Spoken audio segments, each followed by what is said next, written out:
my beloved child. There are calls that do not sound twice, and there are doors that open only for a single moment.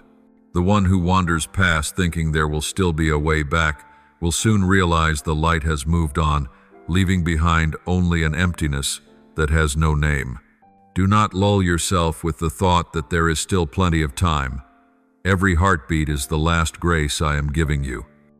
I see you still lying in a dream inside a room full of light.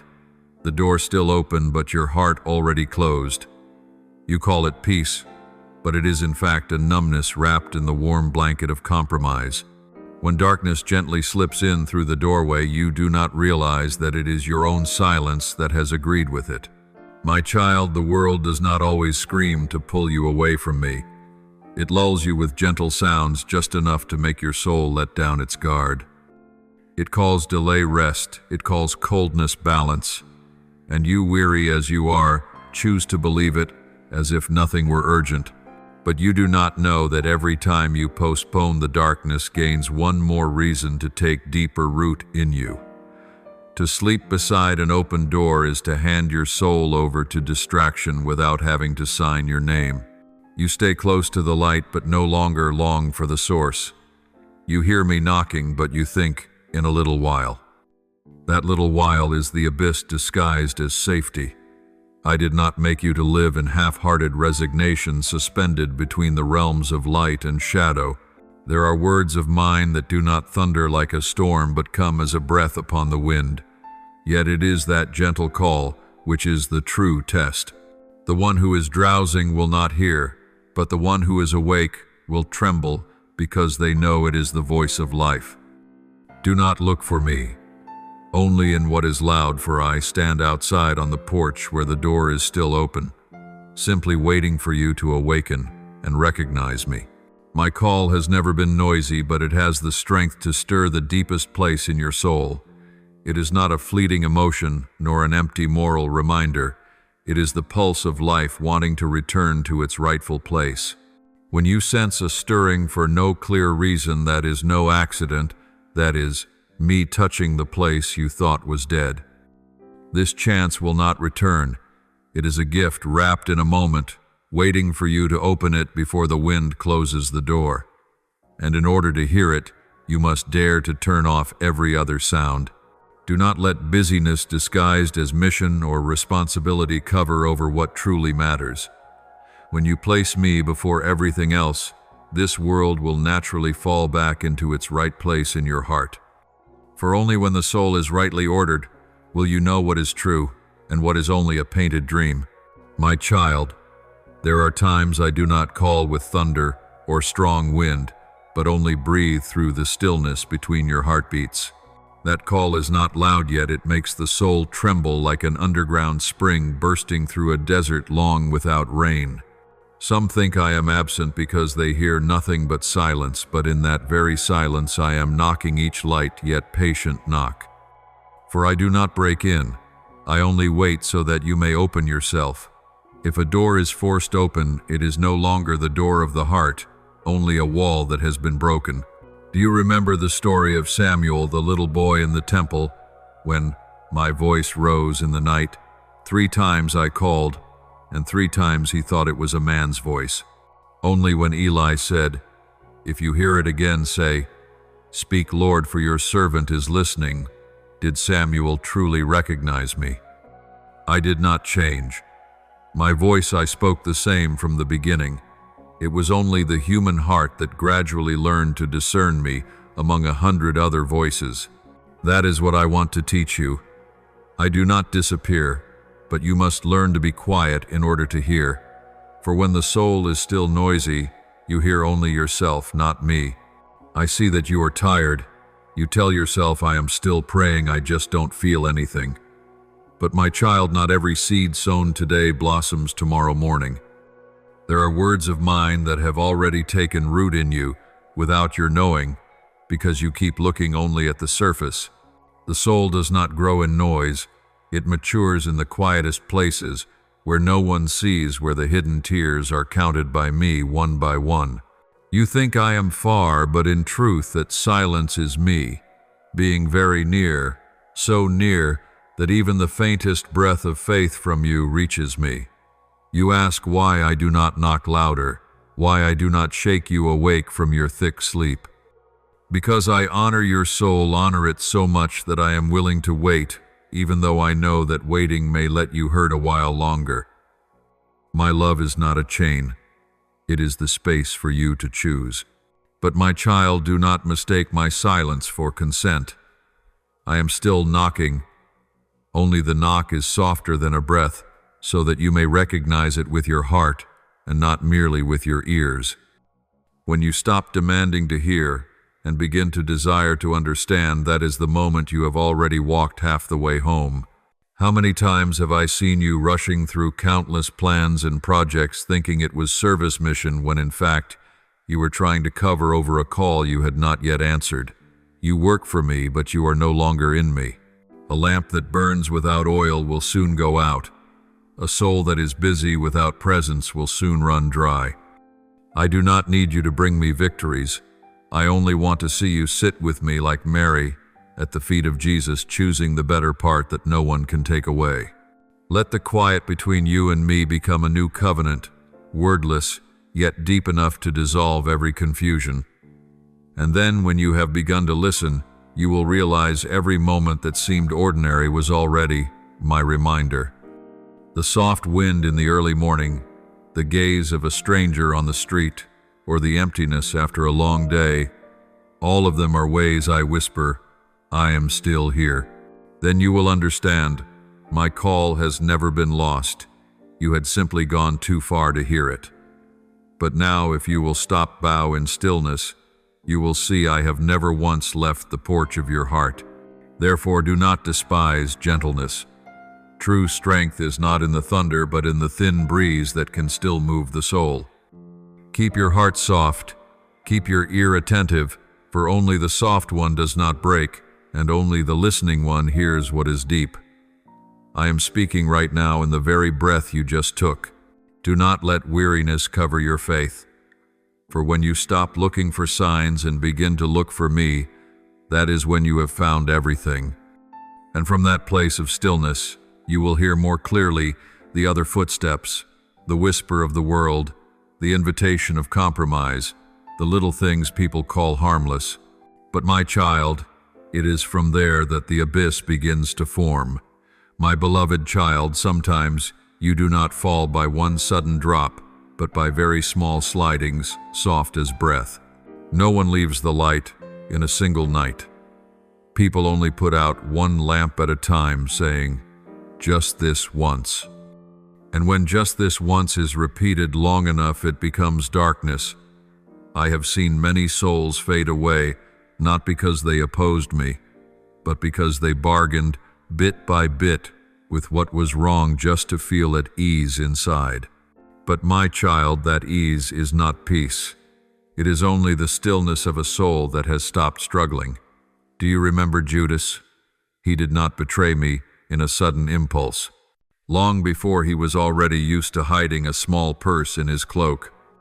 Each time he told himself, just a little, no one will know. But that very just a little opened the way for an abyss to swallow him. When his hand touched the 30 pieces of silver, every reason he had ever used vanished, and only a dreadful emptiness remained. You see, the chasm does not open with a sword. It is woven from tiny, patient, even threads of compromise. I know there are times you are weary, and you want to soften what is right just to catch your breath. You say the Lord will understand.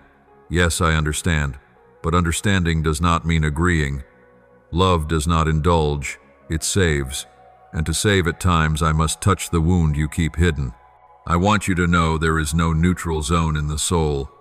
Every choice, however small, is either pulling you toward me or pushing you farther away. The careless glance, the word you let pass, the thought you have not yet brought into the light, all of them, though invisible, are paths you are choosing. There are souls who think they are free because they no longer feel any pang of conscience. But that freedom is only a beautiful form of bondage. The world has its own lullaby for the soul. You're fine, nothing's wrong. But when the soul is no longer sensitive to what is good, that is not maturity, it is paralysis. I did not make you to live like a leaf drifting on the river, letting the current decide the way. You are the one who has been given the very breath of my spirit, not to drift, but to go with purpose, with light to guide your steps. Do not make light of those times you tell yourself just a little deceit, a little anger, a little pride, and the whole soul is cut into 1,000 pieces. I have watched many who once shone brightly grow dim simply because they refused to awaken when the light in them began to fade. Darkness does not arrive with a shout. It arrives with the quietness of compromise. It sits down beside you and says, "This little bit won't hurt." And when you believe it, it smiles, because from there, it no longer needs to speak. My child, do not wait until you collapse to look for the way back. Every abyss begins with a hairline crack in faithfulness. Call what is wrong by its right name. Do not call it flexibility or experience. I do not want you to live like a gatekeeper who has fallen asleep. Between light and darkness, there is no soft border. There is only a choice. The more you compromise, the more you lose the power to discern. When truth becomes situational, the darkness has already won half your soul. I do not say this to frighten you, but to remind you I have never been far. However far you may have wandered, my call still rises in your heart, not to condemn, but to rouse you. You can still return right now in this very moment. Let me erase every compromise you have accepted, every "it's okay" you used to soothe yourself. I do not ask you to become perfect in a day. I only ask you to be honest with the little light still left in you. For light, even when only an ember, is enough to lead you, if you will keep it from going out. And when you begin to return, you will understand, my mercy is not for you to linger in your error, but for you to have the strength to leave it. Do not fear the light, exposing what is shameful. Only when it is brought out can darkness lose its claim. I do not need you to prove your goodness. I only want you to be truthful, for truthfulness is the first door back to holiness. My child, when you rise from the depth, I will welcome you, not with reproach, but with the gaze of the one who has been waiting for you for so long. And then you will see, between righteousness and love, there are not two separate roads. There is only one way to return to me. My child, if I were only love without justice, this world would have fallen apart in chaos long ago. But if I were only justice without love, none of you could stand before my light. That is why I am both tender, without being weak, solemn, without being cruel. My love never departs from holiness, just as my justice has never abandoned mercy. These two are not two separate paths, but one single heartbeat in my heart. You know, many people fear me because they think I am the one who only judges. They tremble before the image of a Lord weighing sins, and they forget that the same hand was the hand that lifted the sinner back to her feet. I have never taken my eyes off the weak, but I have never overlooked what is wrong either. For if I indulged sin, would I still be the Holy One? And if I abandoned the fallen, would I still be love you? See, everything I do, whether correcting or embracing, is to save you from what is slowly killing your soul without you even noticing. Remember the woman caught in adultery. The crowd stood around her with stones in their hands, their eyes searching for justice according to the flesh. As for me, when I bent down and wrote on the ground, I did not deny her sin, but I did not cast a stone either. I showed them this true justice does not lie in the sentence, but in truth being brought into the light together with mercy, so that the sinner has a way back. When they left one by one, I looked up and asked, "Has no one condemned you?" "No one, Lord." "Neither do I condemn you. Go, and from now on sin no more. You see, my love does not abolish the law, it fulfills it. For only true love has the power to teach you to live holy without being crushed by shame. You often think I am angry when you are weak, but I am not angry because you fall. I only grieve when you stay there thinking you are no longer worthy to return. My love is not an umbrella to cover sin, but a fire to consume it. When you humble yourself, my grace pours down like rain, softening dry ground. But when you try to prove you are good enough, you unknowingly build a wall that keeps me out. Do not fear my light, for that light does not come to expose you to disgrace, but to revive a withering soul. I love you not because you are perfect. I love you so that you may be made perfect in me. I see many who use my love like a ticket to sin freely. They say God is merciful and then go on living in what is wrong. But child, my mercy is not for postponing, it is for repenting. For when you postpone, you are gambling with your own breath, and that breath is also my gift to you. My patience is not my approval. It is the pause in which you may realize that every second I let you live is an invitation. Come back before the darkness becomes so familiar that you no longer want to leave it. Sometimes you ask, why don't you leave me though? I stay weak for so long because I do not count your sins the way people count debts. I see something deeper, a soul that still knows shame, that still wants to return. With just that little spark, I can rebuild a lamp about to go out. But remember this, the light will remain only if you let me breathe into it day after day. If you think God loves me so I can take my time, then you have forgotten that it is precisely my love that makes it impossible for you to keep delaying love and justice. My child are like two arms stretched out on the cross. One holds you back from falling, the other draws you back home. Neither is extra, neither is weaker. If you choose only love and leave justice aside, you will become soft and easy to fall. But if you keep only justice and forget love, you will become hard and proud.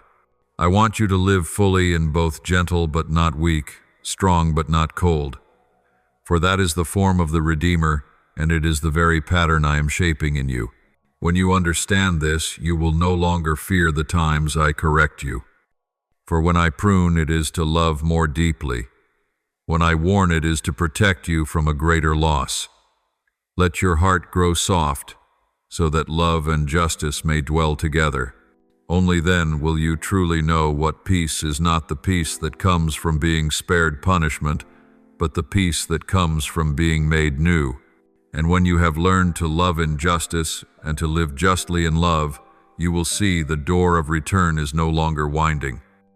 It stands open right before you, waiting, only for you to dare to step through with the decision to remain in me wholly and every day. My child, some doors are not shut because of locks, but because a heart does not want to stay. I have stood at your porch so many times, not to make an appearance, but to make my home. To remain is not an extra ritual added to your schedule, but a choice to place me at the center of every breath. When you open your heart, I do not enter as a guest. I rebuild the room from the foundation up, replacing the damp smell with the fragrance of life. And then in that space, you will realize that peace is no longer a rare moment, but becomes the very atmosphere your soul breathes every day. I tell you this so you will not mistake returning for some roundabout effort. You do not have to climb mountains and cross forests to reach me. You only need to turn the chair of your heart toward me and sit down. Abiding begins with a stillness, brief but real, where you put the phone down, close out the noise, and say, Lord, here I am. Let my word run through you like water, washing the dust off every excuse. Do not chase after emotional peaks. Choose the steady rhythm, for perseverance is the fire that keeps the light burning long. You remember the two disciples on the road to Emmaus, don't you? They walked far and their hearts were still dark. Only when they invited me, "Stay with us, for it is nearly evening," were their eyes opened. I had been there the whole way, but they only recognized me when they invited me into the house. That story is not a fairy tale. It is the map of every weary soul. I walk with you in silence, and the mystery is revealed when you invite me to dwell. Do not just say, "Please stop by," say, "Please stay." For the supper of grace is only set for those who are willing to sit down. My child, to abide is not a trophy to show off, but a quiet discipline. Set aside a fixed time every day, even short, but wholly mine. Read the Word not to collect beautiful verses, but to let the Word shine on those corners you have long called by nicer names. Prayer is not a monologue, but a schooling in, listening in silence, in waiting. And do not walk alone, find a community that knows how to lift you up when your knees grow weary, that dares to remind you when you wander. A cord of 3 strands is not easily broken. The soul that abides will learn to tie itself to my body. I know there are wounds you do not want to touch, you fear, that if you open the door the pain will pour out. But do not forget, my hand heals not by covering up, but by a gentle light. Give me what you hold the tightest, your shame, your anger, even the things you think I will not understand. I carried them to the cross before you ever named them. When you lay them down, you do not lose. You exchange. You step out of a burden and receive lasting peace, the kind of peace that does not need perfect circumstances to stand firm. Child abiding also means changing your mode of living. Do not come like a polite guest, knock, sit a while, say a few nice words and hurry away. Move in. Let your schedule revolve around my presence, not cram my presence into leftover gaps. You will see when I am the center, everything else falls into its right order. Worries grow smaller, ambitions cool down, and the need to be noticed no longer gnaws at you. When the order inside is straightened, the path becomes simple, like a little trail to the garden, not winding, not dramatic, just faithful steps. There are times you say, "I'm too busy." I smile and ask, "So busy you cannot breathe." Abiding in me is the breath of the soul. Cut it off, you may still function, but only like a machine. Learn to pause in the middle of the day. 1 minute is enough to call my name, to remember I am here. Those holy interruptions will gather the fragments into a flow, and from there even your evening will change its fragrance. You will get used to a new heartbeat, slow but deep, little but real. From the place of abiding, fruit begins to appear quietly. Without trying to perform, you become gentler, more patient, more truthful. I do not paint on a moral layer. I drive the roots deeper so the branches grow green on their own. When the roots drink from the source, even when storms come, they only shake you, not break you. You will understand that the strength of the one who abides is not loud. It is the persistence that wears darkness out before you wear out. And at that moment, hope is no longer a slogan, it becomes an instrument. Then one day you will notice that the cracks that once made you ashamed have become bright lines guiding others. Wounds I have repurposed into testimony, old tears watering new life. You no longer want to stay just to be safe. You stay to be sent, yet without leaving the source. Like a branch that does not break off from the vine and still bears fruit, you are sent into dark places to carry the light already within you. Abiding does not hold you back. Abiding frees you from yourself so you can be used. And when your lamp has oil, you will hear me whisper of lands that need hope, faces that need comfort, homes that need warmth. I do not drive you with a whip. I draw you with the sweetness of my presence. From the porch where I dwell, you step out light, yet steady. No longer afraid of lack, for the source is open. No longer afraid of the dark, for the lamp is lit. And on that threshold my hand rests on your shoulder, soft as the morning breeze, saying, "Without words go, but do not leave me." These abiding steps will naturally lead you into a consecrated life, not a proud isolation, but a setting apart to be filled and to be sent. Then hope is no longer borrowed, but shines from the source that has chosen to dwell within you.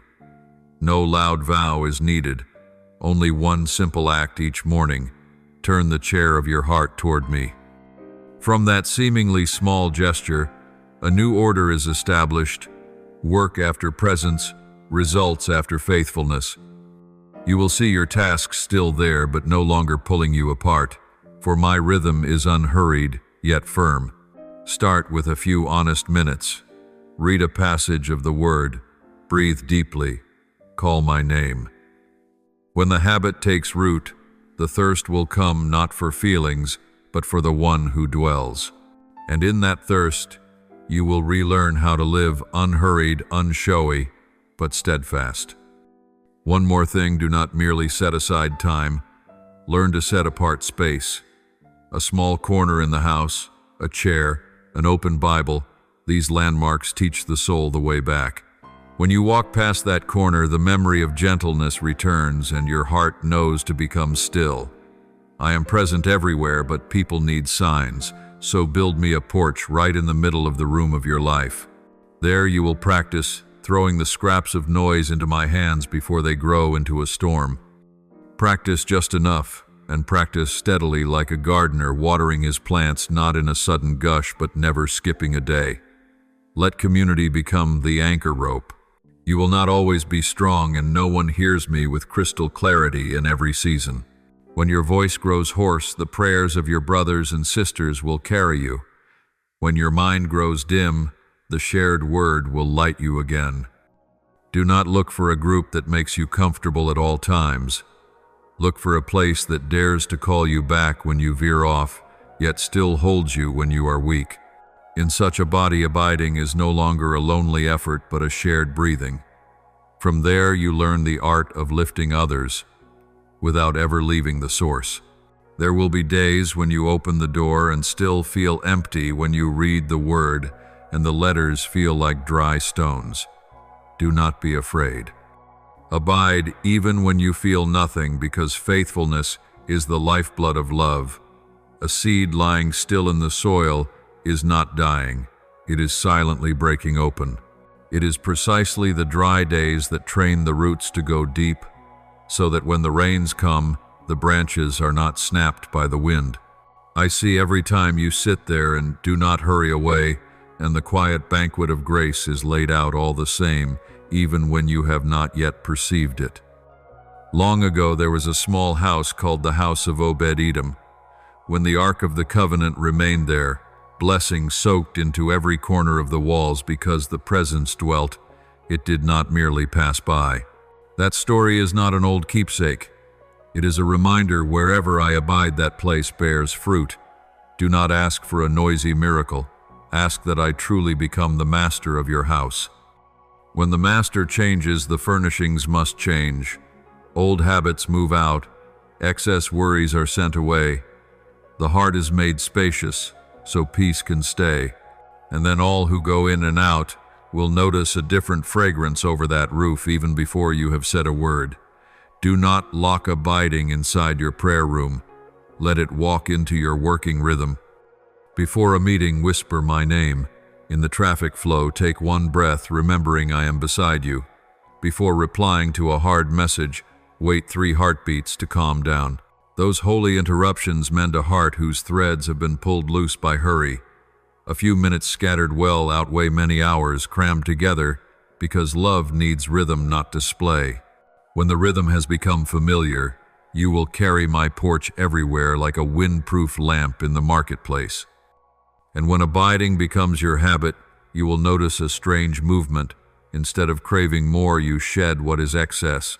Instead of showing off, you choose hiddenness. Instead of needing to win, you consent to what is true. The fruit is not loud, but everyone can sense it. Gentleness stays longer than a sharp word. Patience builds more than a single outburst. From that quietness, my purpose gently ferments within you, not to make you run away from life, but to let you step into life without losing your soul. By then you will realize abiding does not imprison you within 4 walls. Abiding sets you free from being a slave to yourself.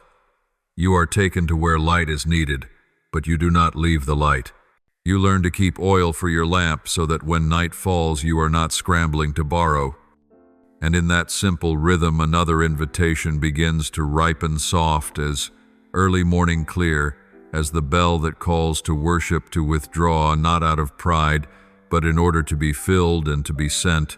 You thought that if you avoided me, the wound would go to sleep, but silence does not heal.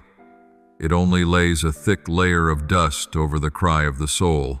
I have seen every sigh you hid in the night, every time you smiled to keep others at peace and then went back to your room alone and felt empty.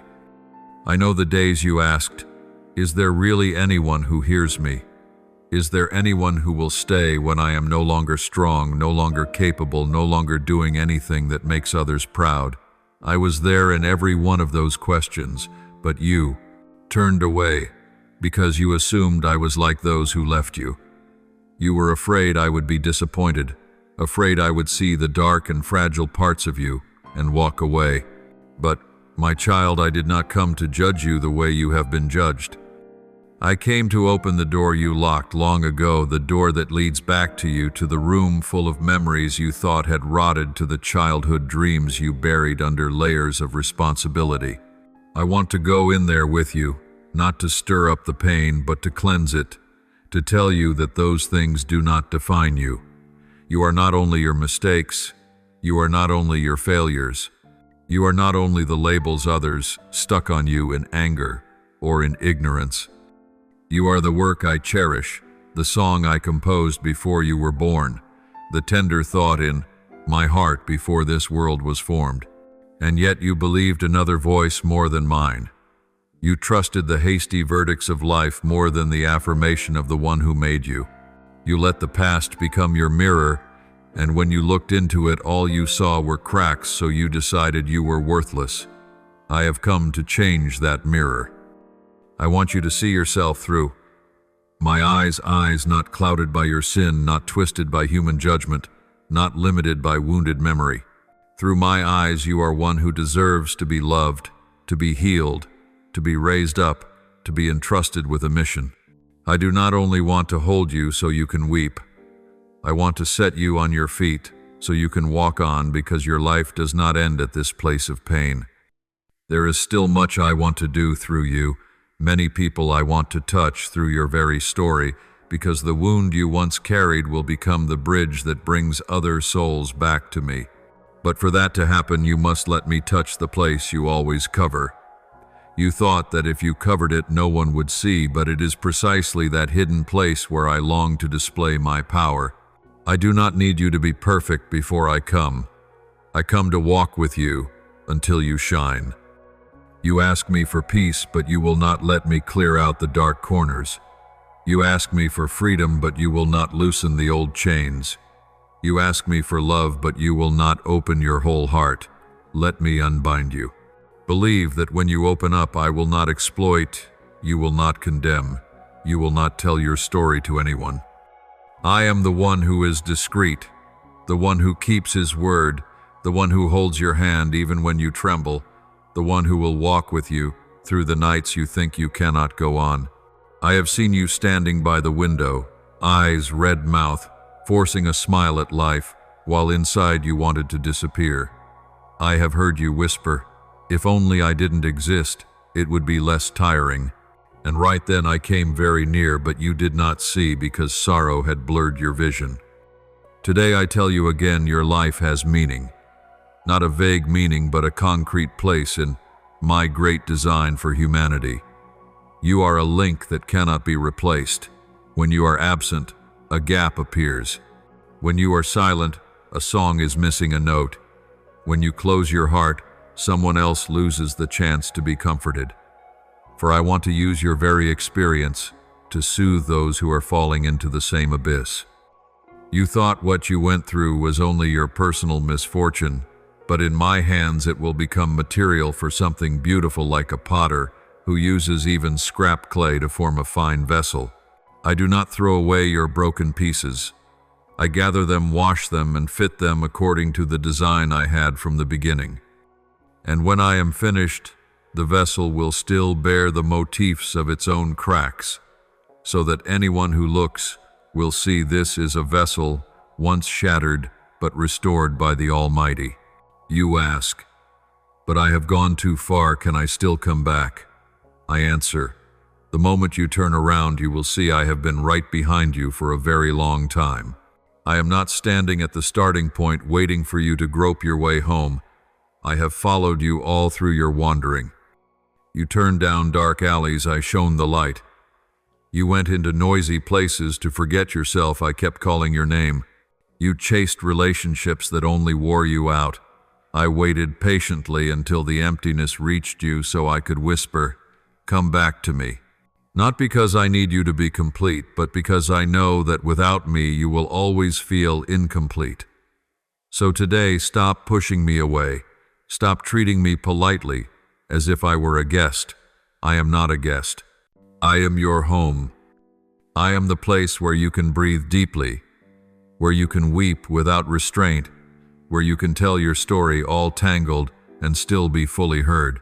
I am the place where you are loved without having to barter, where you belong without having to perform.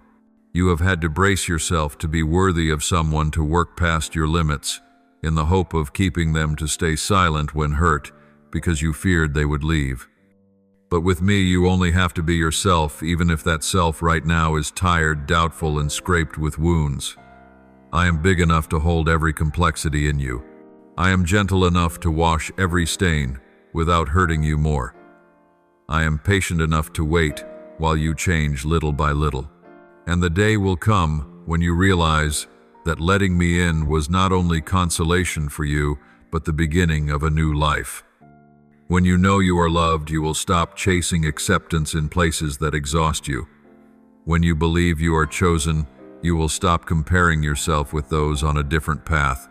When you understand you belong, you will stop knocking on doors that have already closed. Then my peace will flow like cool water through the parched land of your heart, and from within you will spring streams of living water for others.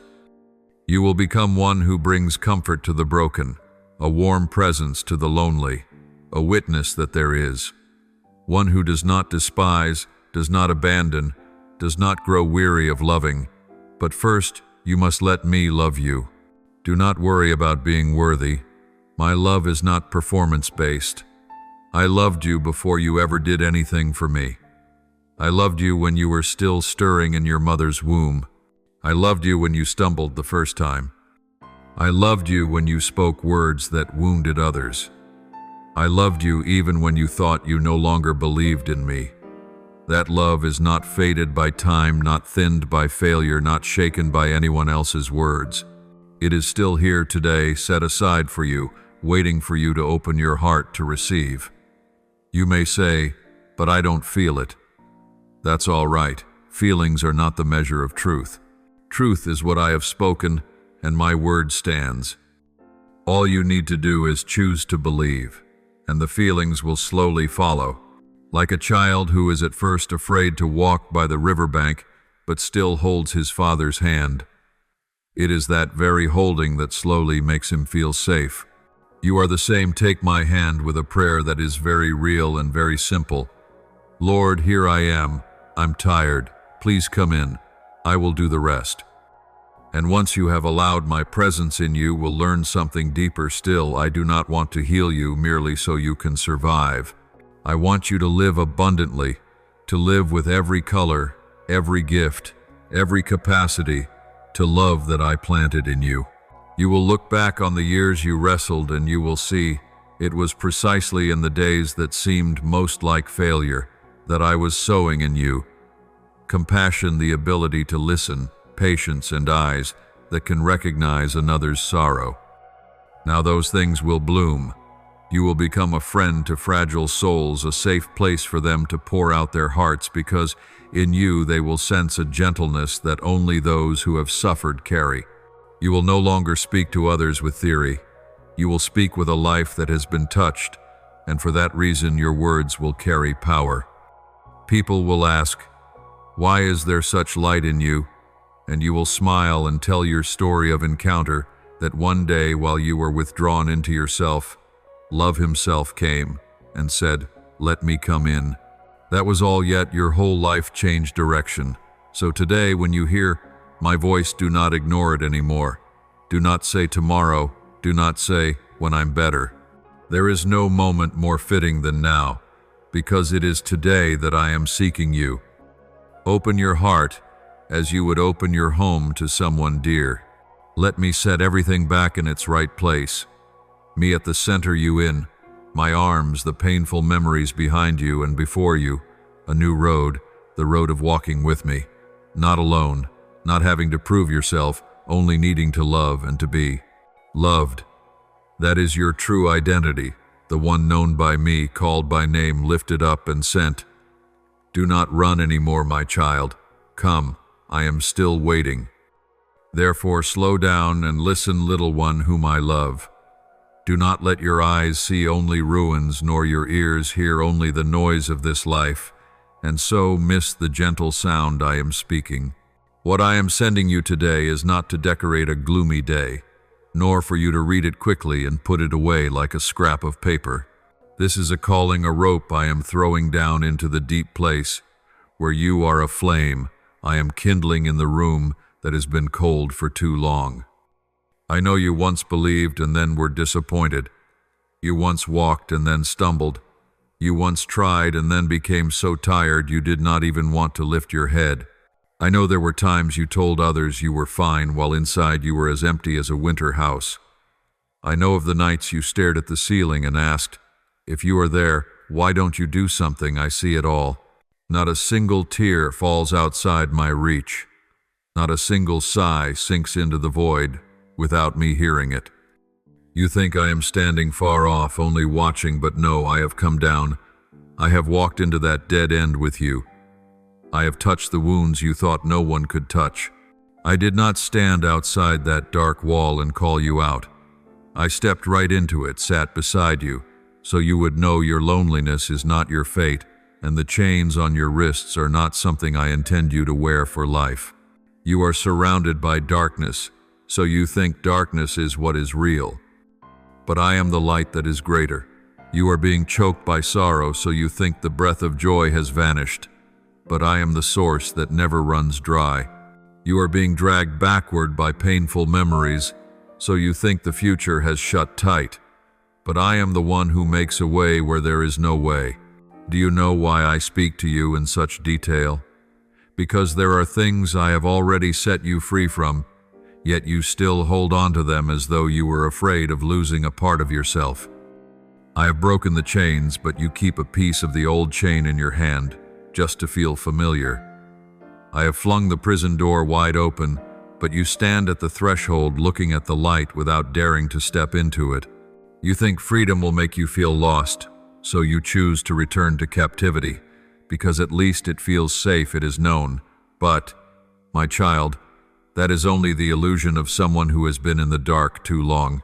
I did not open the door for you to stand and admire it. I opened it so you would walk out. I did not break the burden so you could pick it up again. I did not pay the price with my very life so you could keep living as if you had never been redeemed. I know you are afraid of change, afraid of being hurt again, afraid of hoping only to have it crumble. I know you once placed your heart in the hands of another, and they did not cherish it. I know you once trusted the promises of this world, and they vanished like smoke. But here is the promise that does not change. I have already paid the price. The work of deliverance is complete. The door is no longer locked. The only thing left is your will. Do you want to stay, or do you want to step out? Do not let old memories, empty judgments of people, or voices in your head saying you are not worthy hold you another day. Those voices are not mine. My voice does not condemn you. My voice invites you. My voice says, come. The reason I say do not stay behind any longer is not because I am impatient, but because I clearly see what is waiting for you out here: fresh air, a radiant face, days of peace, an identity restored, a heart that loves without fear, a soul at rest. You were not born to be a prisoner. You were not created merely to survive. You were created to live, to shine, to bear the imprint of the one who loved you before you knew how to love yourself. Do not let old darkness become your new name. Do not let yesterday's failures define today's worth. I do not call you by the name people put on your wounds. I call you by the name I have written in my heart. The day I laid down my life so you could be free. I did not do it as some distant ritual, nor as a historical event for people to recount coldly. I did it for you. Not for an anonymous crowd, but for every face, every story, every regret, every silent cry. I saw the days you would sink in anxiety, so I carried it all that you might be light. I saw the times old sins would drag you back, so I poured out my own blood to write over your life the word forgiven. I saw the hours when people would abandon you, so I chose to be abandoned first, so you would never again feel forsaken. That love was not a passing emotion. It had intention, it had a price, it had action, and it has been accomplished. Therefore, when I say step into the light I have prepared for you, I am not speaking of some vague place. I have already arranged the paths, the wholesome relationships, the people who will lift you, and the lessons that will help you mature the mountaintops on which you will stand and testify. I once was in darkness, now I see. That light does not glare to make you afraid, it warms to make you stay. It does not judge your past, it heals it. It does not ask why you fell, it reaches down to pull you up. It does not require you to be perfect first and then receive you. It receives you first so you will have strength to change. Do not think you must first save yourself and only then come to me. No one pulls themselves out of the mud without another hand. I am that hand. I am the bridge between where you were shattered and where you will be rebuilt. So today, as you read these words, let your heart grow soft. Do not resist as if I wanted to take something good from you. I only want to take away the things that have wounded you, the sentences you have been pronouncing over your own life, the cruel comparisons you heard as a child, the events you keep thinking, if that had not happened, I would be different now. The days you merely existed but did not live. I want to unfasten it all. I want to loosen it all. I want to wipe it all away, because I cannot bear to watch you live as though dead. You look around and think everyone else is better. Everyone else has a place. Everyone else has direction. And only you are held back. But my child, if you knew I have prepared you for a journey that is yours alone, you would stop comparing. It is not that you are slow, but that you are being shaped. It is not that you are weak, but that you are being healed. It is not that you are losing, but that you are being separated from what does not belong to you. I am bringing you out from the narrow place into the spacious place. But to walk there, you must be willing to let go. Do not hug the prison door and cry that you are imprisoned. The door fell down on the day I was crucified. The chains snapped the moment I gave up my spirit. The power of darkness was broken the instant I rose again. That freedom has had your name on it since before you knew you needed it. Your part is to believe and to step. Not to step in your own strength, but in obedience. Not to step in pride, but in the faith of a child holding the Father's hand. And I am telling you this, so you will remember when you come out into the light, you will see clearly not only me, but also yourself. You will see the beauty I placed in you from the very beginning. Beauty not stained by criticism, not soiled by failure, not crumpled by the hard stretches of the heart. You will realize you are valuable not because you can perform, but because you belong. You will understand why I have been so patient, why I have not given up on you, even when you turned your back many times. I have long seen the whole fulfilled version of you, and that is why I was willing to stay with the wounded version. I believe in what I have sown in you, and that is why I call you up from the days you went silent. Let these words become a streak of light in your mind, a sacred memory that whenever life grows dark, you can say, "He has already spoken to me." Do not treat this as a beautiful passage. Treat it as an appointment. Do not see this as a fleeting inspiration. See it as a real door. Do not think, "Surely this is not for me, for I called your very name in my heart when I wrote these words." I am waiting for you to step out, not to judge, but to embrace, not to demand an account, but to wipe away your tears, not to collect what you owe, but to hand you your inheritance, not to replay the past, but to lead you into a new day. And that new day begins not when circumstances change, but when you believe I have opened the door. Today, right now, you can walk. I am here. I am not going anywhere. Beloved child, listen closely to what I am placing in your heart right now, because it is not merely a passing comfort but living breath, a stream quietly flowing into the driest places of your soul. I know you have looked around and seen gloom, seen injustice, heard complaints louder than thanksgiving, seen people exhausted, struggling with things far beyond their strength. But listen, do not let what your eyes see make you forget my nature and my original intention over your life. I did not form you so you would drag yourself along in weariness, nor did I call you so you would have to scramble to prove your worth under the gaze of people. I called you so you might be in me, so you might taste the sweetness of my love, so you might learn to live by the gentle rhythm I give, not the hurried, harsh, exacting rhythm of the world. The world may pile up more wrongs, people may heap up more failures, sin may be exposed more clearly under the sun, but you must remember this. My grace is not narrowed because human hearts decline. On the contrary, when darkness thickens, my light shines brighter. When sin is uncovered more, my mercy is revealed deeper. I am not a distant God judging coldly. I am the one who knows where you are weak, who sees every crack in your soul.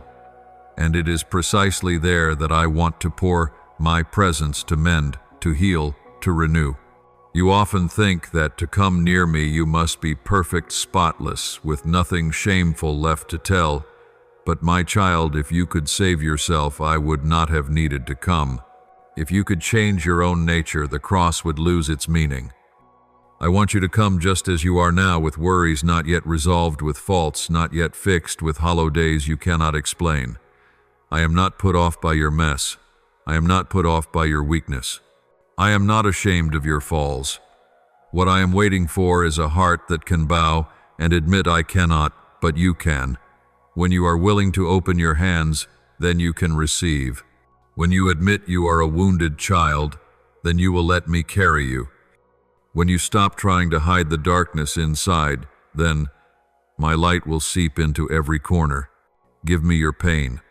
Not just with your lips, but by daring to lay it down, daring not to cling to it, daring not to keep feeding old memories, by remembering and remembering and remembering.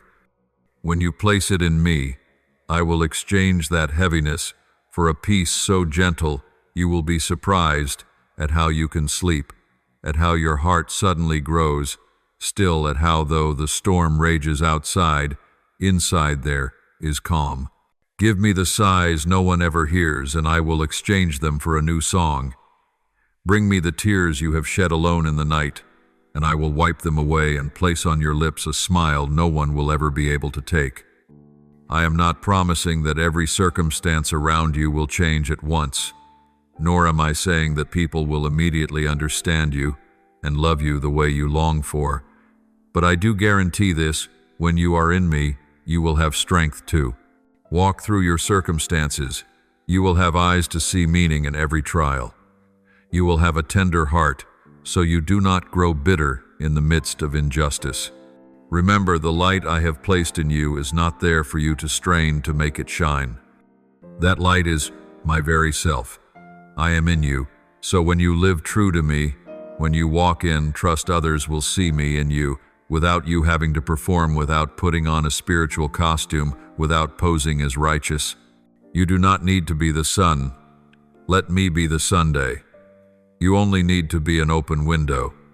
When the window is open, light simply floods in. When your heart is open, I make myself known. These past days you have tried too hard. You have tried to do everything right, tried not to fail in anyone's eyes, tried not to be judged, tried to prove that you are worthy of love. But my child, the love I give you does not come because you did things right. It comes because I am love. Your value does not lie in how long you have prayed, how much you have served, or how many people have praised you, but in the fact that I have called you by name and claimed you as mine. A child may fall many times and is still their parent's child, how much more you with me. I do not grow weary of the times you come back. I do not sigh when I see you stumble in the same place again. I am more patient than you think. I am gentler than you have ever experienced. I am more understanding than those around you. Do not let painful encounters with people make you misunderstand me. Some people left you, but I did not. Some people stayed only when you were strong, but I stay even when you are exhausted. Some people loved you for what you had, but I love you for who you are. If you grasp this, you will stop relating to me in a bargaining way, as if saying, I will behave so that you will love me. I will be zealous so that you will use me. No, I loved first. I sought you first. I chose you first. Everything you do afterward is only a response to the love already given. Therefore, humble yourself. Humbling yourself is not to be trampled on, but to step into a deeper level of dependence. The proud always have to carry themselves. The humble are lifted by me. When you realize how small you are, you will instantly sense my great hands. When you say, I cannot manage this anymore, I will say, now at last you are letting me do it. Do not fear losing control, for in fact you have never controlled anything. You only thought you did. Breath, health, opportunities, relationships, everything is in my hands. So instead of clutching a pile of worries and driving yourself to exhaustion, let me lead you on my path, slower, deeper, but surer. You will see me do for you what you thought would take you years of toil. You will see me open doors no one else can open. You will see me take your very weaknesses to display my beauty, so that others will understand that it was not your achievement. I want people to look at you and have to say, surely her God is alive. That is what delights me. What I also desire is that your heart stays soft before me. Do not let a smoldering sadness harden into bitterness. Do not let someone's words become an arrow lodged in your chest. Let me pull it out. Let me heal. Forgive not because the other person deserves it, but because you deserve peace. Let go not because you are weak, but because you are strong enough not to let the past hold you captive. When you release, I will pour out my joy. Not a noisy, showy joy, but a serene, deep gladness that makes you unafraid even while walking through the night. You will understand that with me by your side, the story of your life will not run into a dead end. You will know that even the years you thought were wasted, I can redeem and turn into something beautiful. You will see that time spent in me is never in vain. You will see that prayers sown in tears are also seeds. And there will come a day when you look back and marvel, so you were arranging things all along. Therefore now, in this very moment, lift your eyes from the heaviness. Believe that I am greater than the darkness. Let me shine through you, not by showiness, but by a life at rest that knows how to love, how to forgive, how to be gentle in the storm. People will ask you for your secret, and you will only need to smile and say, because I never walk alone. And for this reason, do not let your heart wander off into trivial things anymore, because every second that passes is a very soft yet very solemn reminder that a great transition is drawing nearer than ever. You can feel it already. The spiritual atmosphere around you is not like before. Small matters suddenly feel pointless. Fleeting pleasures no longer satisfy you. The pursuits that once thrilled you now taste bland, not because you have become picky, but because your spirit is being awakened to see something greater. I am touching the deepest place in you, the place no one sees, the place you thought was closed. I am shaking you awake so you do not slide past my appointed time. There are seasons that if you sleep through them, you will miss what was meant for you. There are trains that stop only once. Today is such a train. Do not lie in your comfort zone and let my train leave the station. Do not let conveniences, soothing habits, and earthly concerns lay a drowsy dust over your soul. For you were not called to live an average life and quietly fade into oblivion. You were called to rise in my kairos, so that others looking at you may see the glory of the one who is coming. The King is not only coming as some faraway concept. He is drawing near, as close as your very breath, And that trumpet will sound, not in stories, but in real history, in a real moment. On the day when every eye, even eyes that once turned away, will have to look up. When that moment breaks forth, no one will have time to choose sides anymore. When that glory tears open the skies, when the door of grace closes, the only question that will remain is, have you belonged to me or not? So today I ask you not to condemn you, but to save you. Will your heart sing for joy or tremble in dread when that light floods in? Will you run into my arms or look for a dark corner to hide because you have heard my call so many times and kept postponing?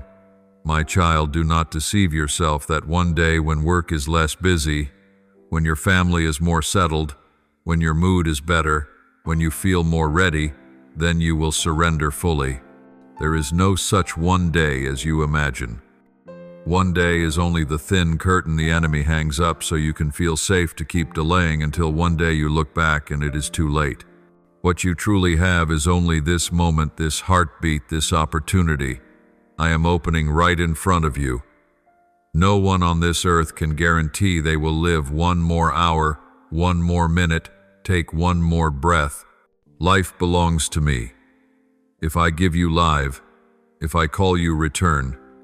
So why would you gamble your soul, the most precious thing you have, just to cling to a sliver of time you think you control? Some people have planned their whole life, but did not live until evening. Some thought they would seek me when they were old, but before they aged, they were gone. Some said they would come back to me after achieving a little more, but ambition has no finish line. It will always whisper just a little more so that in the end there is never a moment to come back. I tell you plainly, you cannot return on your own if my hand does not draw you. You cannot break your chains if I do not come to open them. You cannot light your own fire if I do not pour the oil. And right now, in these very words, in that slight ache, you feel that mix of longing and fear, of wanting and hesitating rising in your heart, that is, me, drawing you.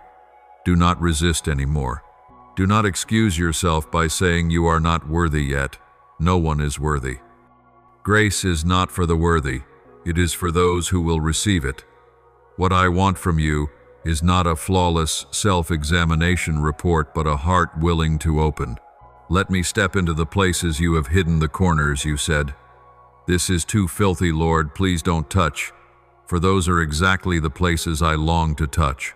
You do not need me for the parts you do well. You need me most in the parts that are tangled, broken, poisoned, hardened, cooled down. Be honest. Tell me I am weak. I have been distracted, I am tired. I have chosen the lesser thing instead of the greater. I am never shocked by your weakness. I am only grieved when you hide it.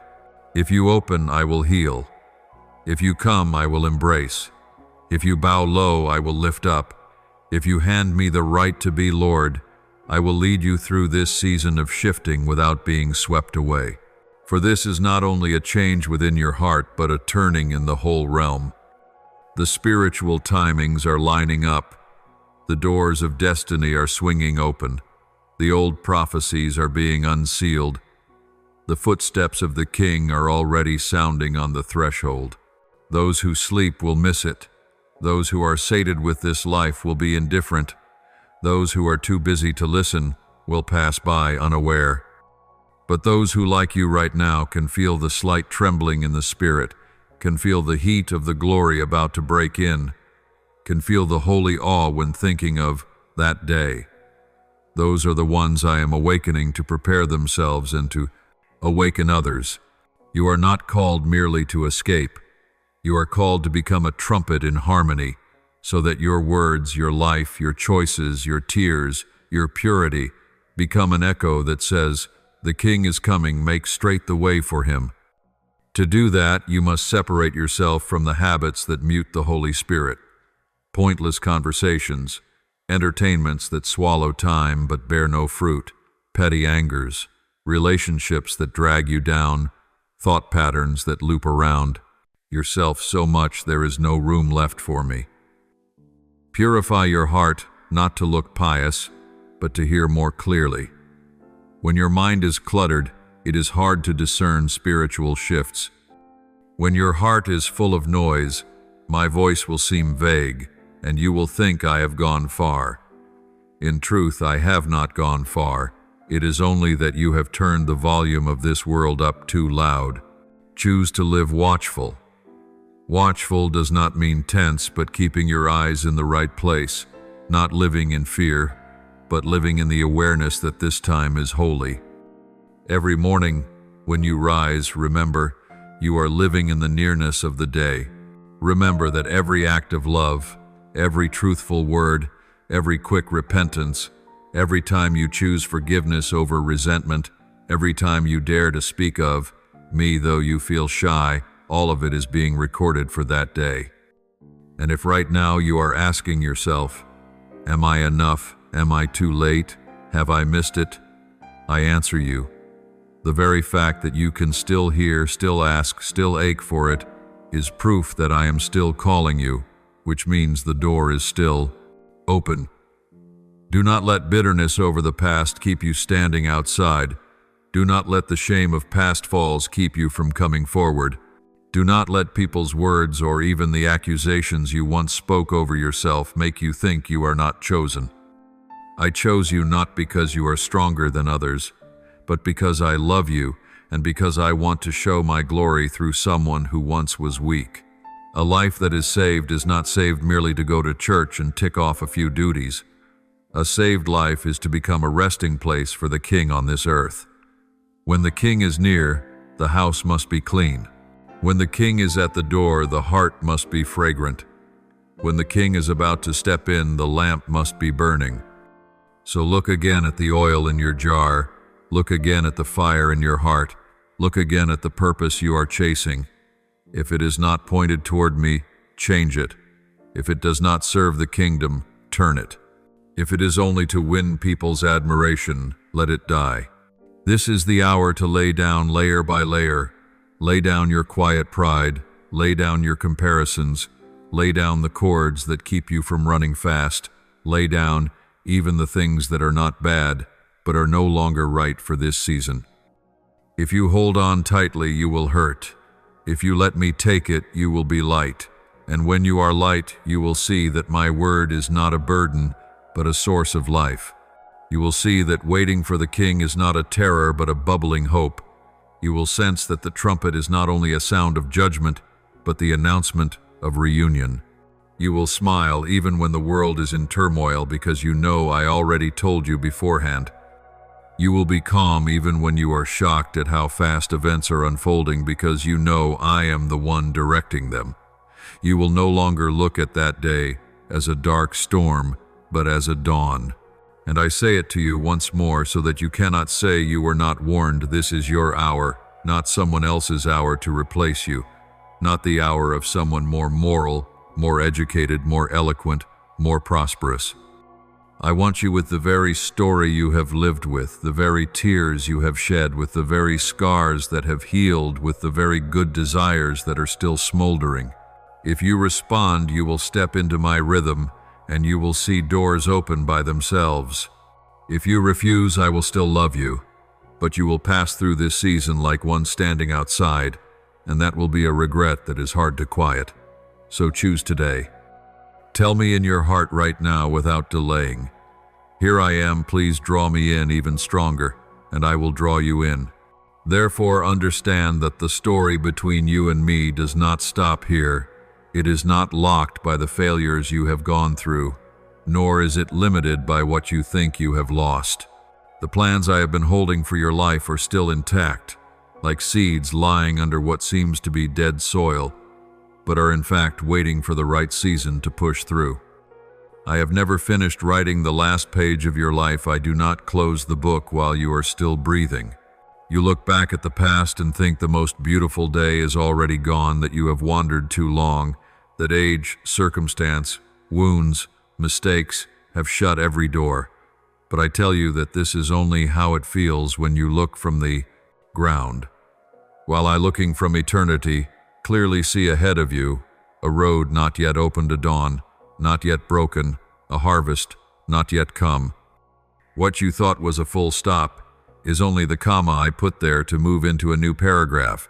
You think the evil things have stolen all the good from your life, but I am the one who can take the very thing people meant to use to bury you and turn it into the material to build you, even turn it into a gift you give back to others. The wound that you thought would break you will become the gate through which others see healing. The very tears you cried will later be what you use to wipe your brothers' and sisters' tears. Do not walk away halfway through. Do not close your heart when I am still working. Every moment you agree to stay with me is time that is never wasted, because I never leave a single moment empty when you are close to me. There are times you complain that you cannot feel anything, that your soul is dull, your faith as thin as a thread, your prayers dry, you no longer have the stirrings you had at first, and you think I too have stepped back. But remember, I do not only move in blazing emotions, I work deeper than feelings in layers your soul has not yet found words for. There are days the sky is overcast, yet the roots still drink water. There are seasons, the tree is bare, yet the life flow is still running inside the trunk. In the same way, there are phases when you feel nothing toward me, and yet I am still patiently straightening, healing, loosening, rearranging your life in the places you cannot see. The work I am doing in the dark will be shown in the light if you keep close to me and do not let go halfway. Do not lull yourself into thinking that keeping a distance from me is the safe option. There is no gray zone for the soul. Every step away from me is a step toward what will drain you. You think you are only taking a short break, only stepping back a little, only less on fire than before, but the soul never stands still. Either it draws nearer to the source of life, or it drifts back toward dryness. Drifting always begins very softly, like a boat left untied, just quietly edging away from the shore, and you think I can still see the shore, it's fine. But the shore stands still while you are being carried away by the current. By the time you realize you have gone too far, the current is already stronger than you. That is why I warn you, this is not neutral ground, this is a subtle battlefield. There is one who wants you so busy you have no time for me, so wounded you dare not come near me, so confused you think I no longer love you, so self-deceived you tell yourself I'm fine, while in fact you are moving away from the source of life. He does not necessarily need to make you commit an obvious sin. He only needs to make you cool down little by little, get distracted little by little, get separated little by little, and his goal is reached. Because when you are no longer often into my presence, lies will slip into your mind easily. When you no longer hear my voice, you will begin to believe the voice of fear of the past, of prejudice of the world. But I want you to be sober. You cannot keep a tight grip on what is passing away and at the same time want to hold me fully in your heart. Your two small hands can only embrace one thing. If you try to hold both, in the end you will lose the most important. The world calls to you, flaunts its glitter before you, promises you quick pleasures, instant recognition status before people, and you will be tempted to think I can love God and love these things at the same time. But I tell you gently yet clearly you cannot. Not because I am selfish, but because I know your heart was not made to be torn in two. When you divide your heart, you will tire quickly. Your inner being will be at war. Your choices will lack peace, and you will blame me for those consequences. So choose. Do not let yourself imagine that I am far away, that to come back you need a long journey, because I am right beside you in this very moment, waiting for you to return. I am not standing there with a judging look to list what you did wrong. I open my arms like the father waiting for the prodigal to come home, only wanting to pull you close to heal the scratches you bring back from out there. You only need to say, I want to come back, and that is enough for me to lift you up. I have never abandoned you. It is only that you were too hurt or too busy to see that I was still there. Choose me today, do not move it to another day. Another day will always have a reason to postpone. Today is the only day you can be sure of. You may say, "But I am weak, I cannot last." I know. I did not call you to come strong. I called you to come, and I will make you strong. You may say, "But I have failed too many times." I know. I do not get tired of your falls. I am only saddened when you are too ashamed to get up and take my hand again. You may doubt, but I cannot feel you. I know. Feelings are like the weather, they change, but I do not. You only need to stay. Stay when your emotions are burning, and also when your heart feels nothing. Stay when prayer overflows, and also when there is only a sigh. Stay when everything is going well, and also when everything is shattered. Because in the seasons when you feel nothing, I am doing the deepest work. I cut away what does not belong to you. I heal the wounds you dare not touch. I break the old rusty chains you mistook for your personality. I pour into you new truths to replace old lies. One day when the door opens, you will be amazed at how you have stood, and I will smile and say, "Because I was working when you thought I was silent." So do not go anywhere. Stay where my love is. Do not let the noise of this life drown out my voice.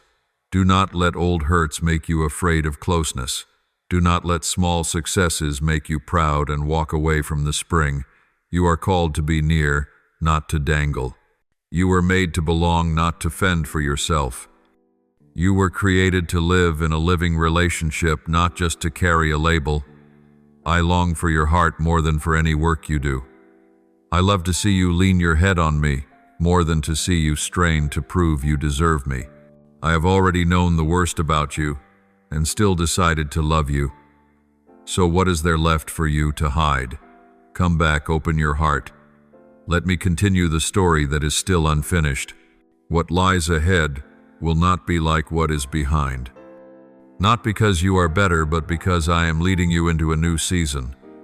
You will see that what once hurt you becomes the bridge for you to reach others. You will tell them I was there too. I also thought I would never get out, but the Lord lifted me up. And every tear you shed today will become the cool water someone else needs. That is how I turn evil into good. That is how I turn a story that seemed broken into a melody full of hope. So right now, in this very moment, choose me. I am here. My hand is outstretched. I do not reproach. I only long for you to stay so that I may finish what I began in you. I want you to grasp this, not with a cold intellect, but with a heart that has been wounded and now longs to be healed. I am the endless source of love, yet I am also the one who never approves what is wrong. My love is not a curtain to cover sin so you can safely go on as before, but a light that exposes what is dark in order to transform it. The spiritual law I have set in place has not changed what you sow into your thoughts, your words, your actions that will take root and bear fruit in your life. Harsh words sown will reap hurt. Forgiveness sown will reap peace. Not because I delight in punishing, but because truth always produces its own result. Yet in the midst of that righteous order, I still leave a gentle road for the hearts that return. If you will humble yourself, if you will look back, if you will admit that you have gone far, I immediately bend down. I do not tell you to go and pay off every consequence before you dare come in. I run to you like the father who saw his ragged son from afar, and his heart trembled with compassion. You may ask yourself, but I have done wrong so many times, over and over, would you still want me? I say to you, what saddens me most is not the stains you carry, but the pride that makes you think you do not need me, or worse, that makes you think I no longer want to touch you. Pride is like a thick wall you build around yourself. It cannot push me away, for I already fill all things, but it locks the door of your spirit so that grace cannot flood in.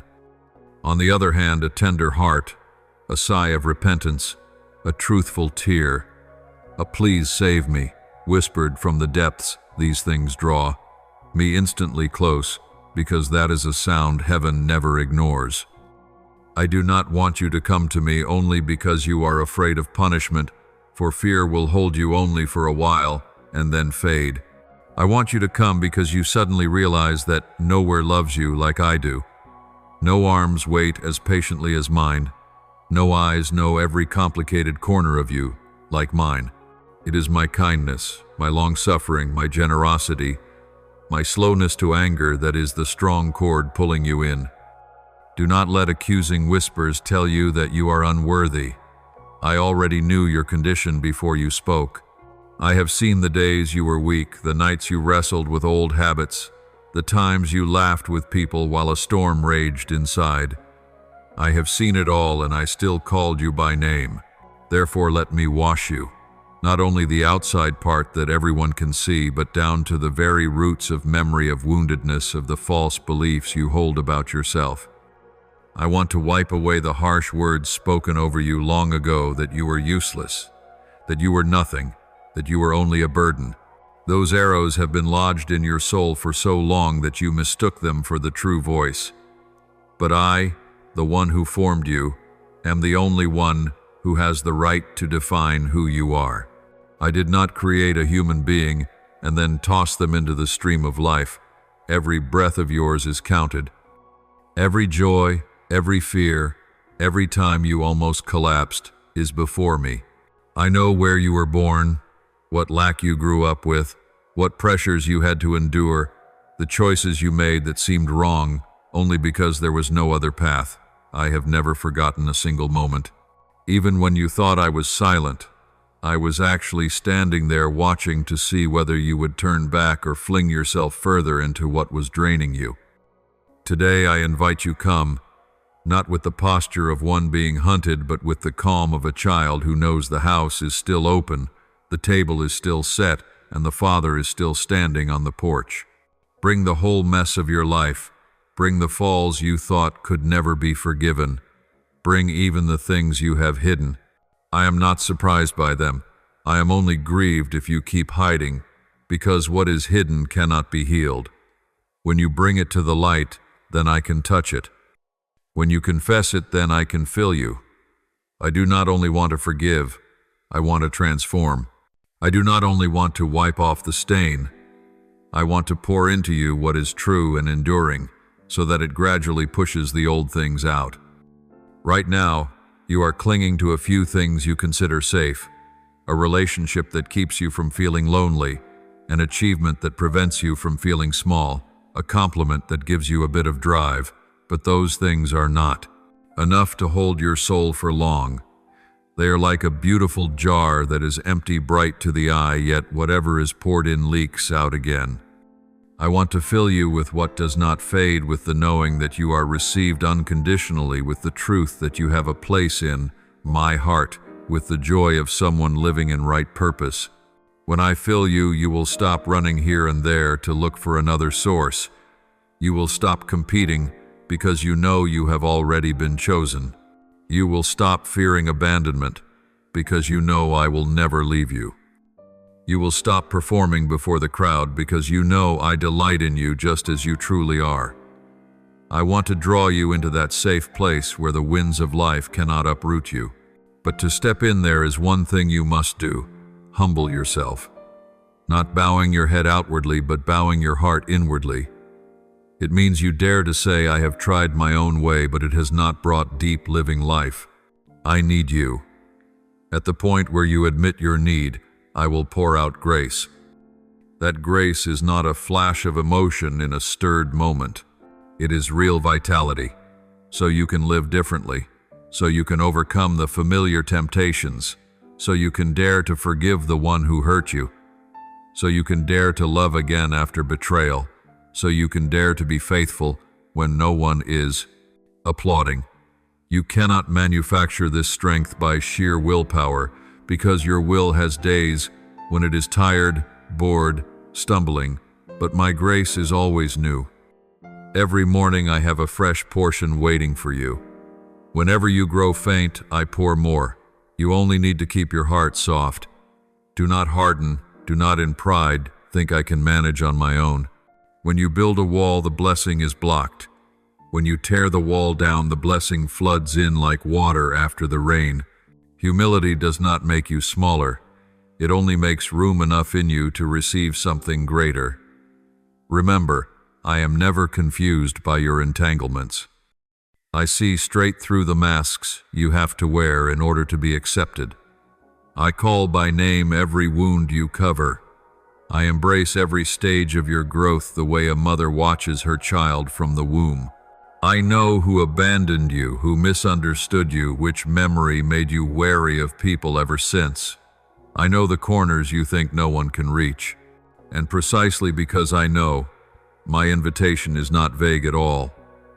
Let me wash you means let me touch the very place that hurts most.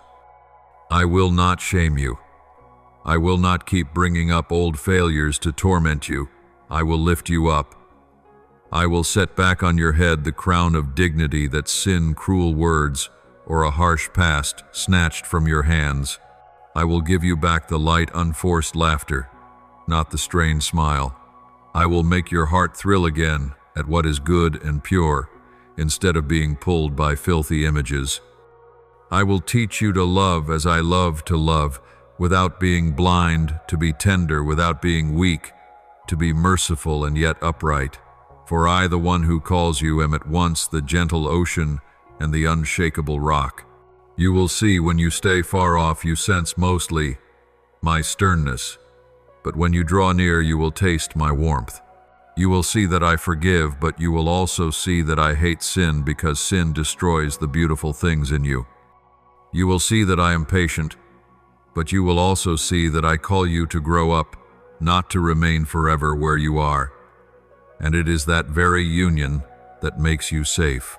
For if I were only loving but not righteous, you could not trust me. If I were only righteous but not kind, you would not dare to come. But I am both. So come closer. The door is open. I am waiting. Only turn your face toward me, and I will do the rest. You know that so-called private path you keep clutching so tightly does not actually lift you higher as you imagine. It is like a narrow trail sloping downward. The farther you walk, the wearier, the darker. But because at the beginning the grass was green and the wildflowers bright, you thought it was freedom. You did not realize that when you chose to step off the way I laid out, you slightly opened the door for deceit to enter. It is very clever. It does not come with a scream but with soft words. Just do what you want. It's fine, everyone does. Little by little it smudges the line between right and wrong, between light and darkness, between my call and the call of the self. And while the door to deceit swings wide, the door to truth, which must be kept by humility and obedience, slowly shuts until you no longer hear me clearly, and you think it is because I went far away.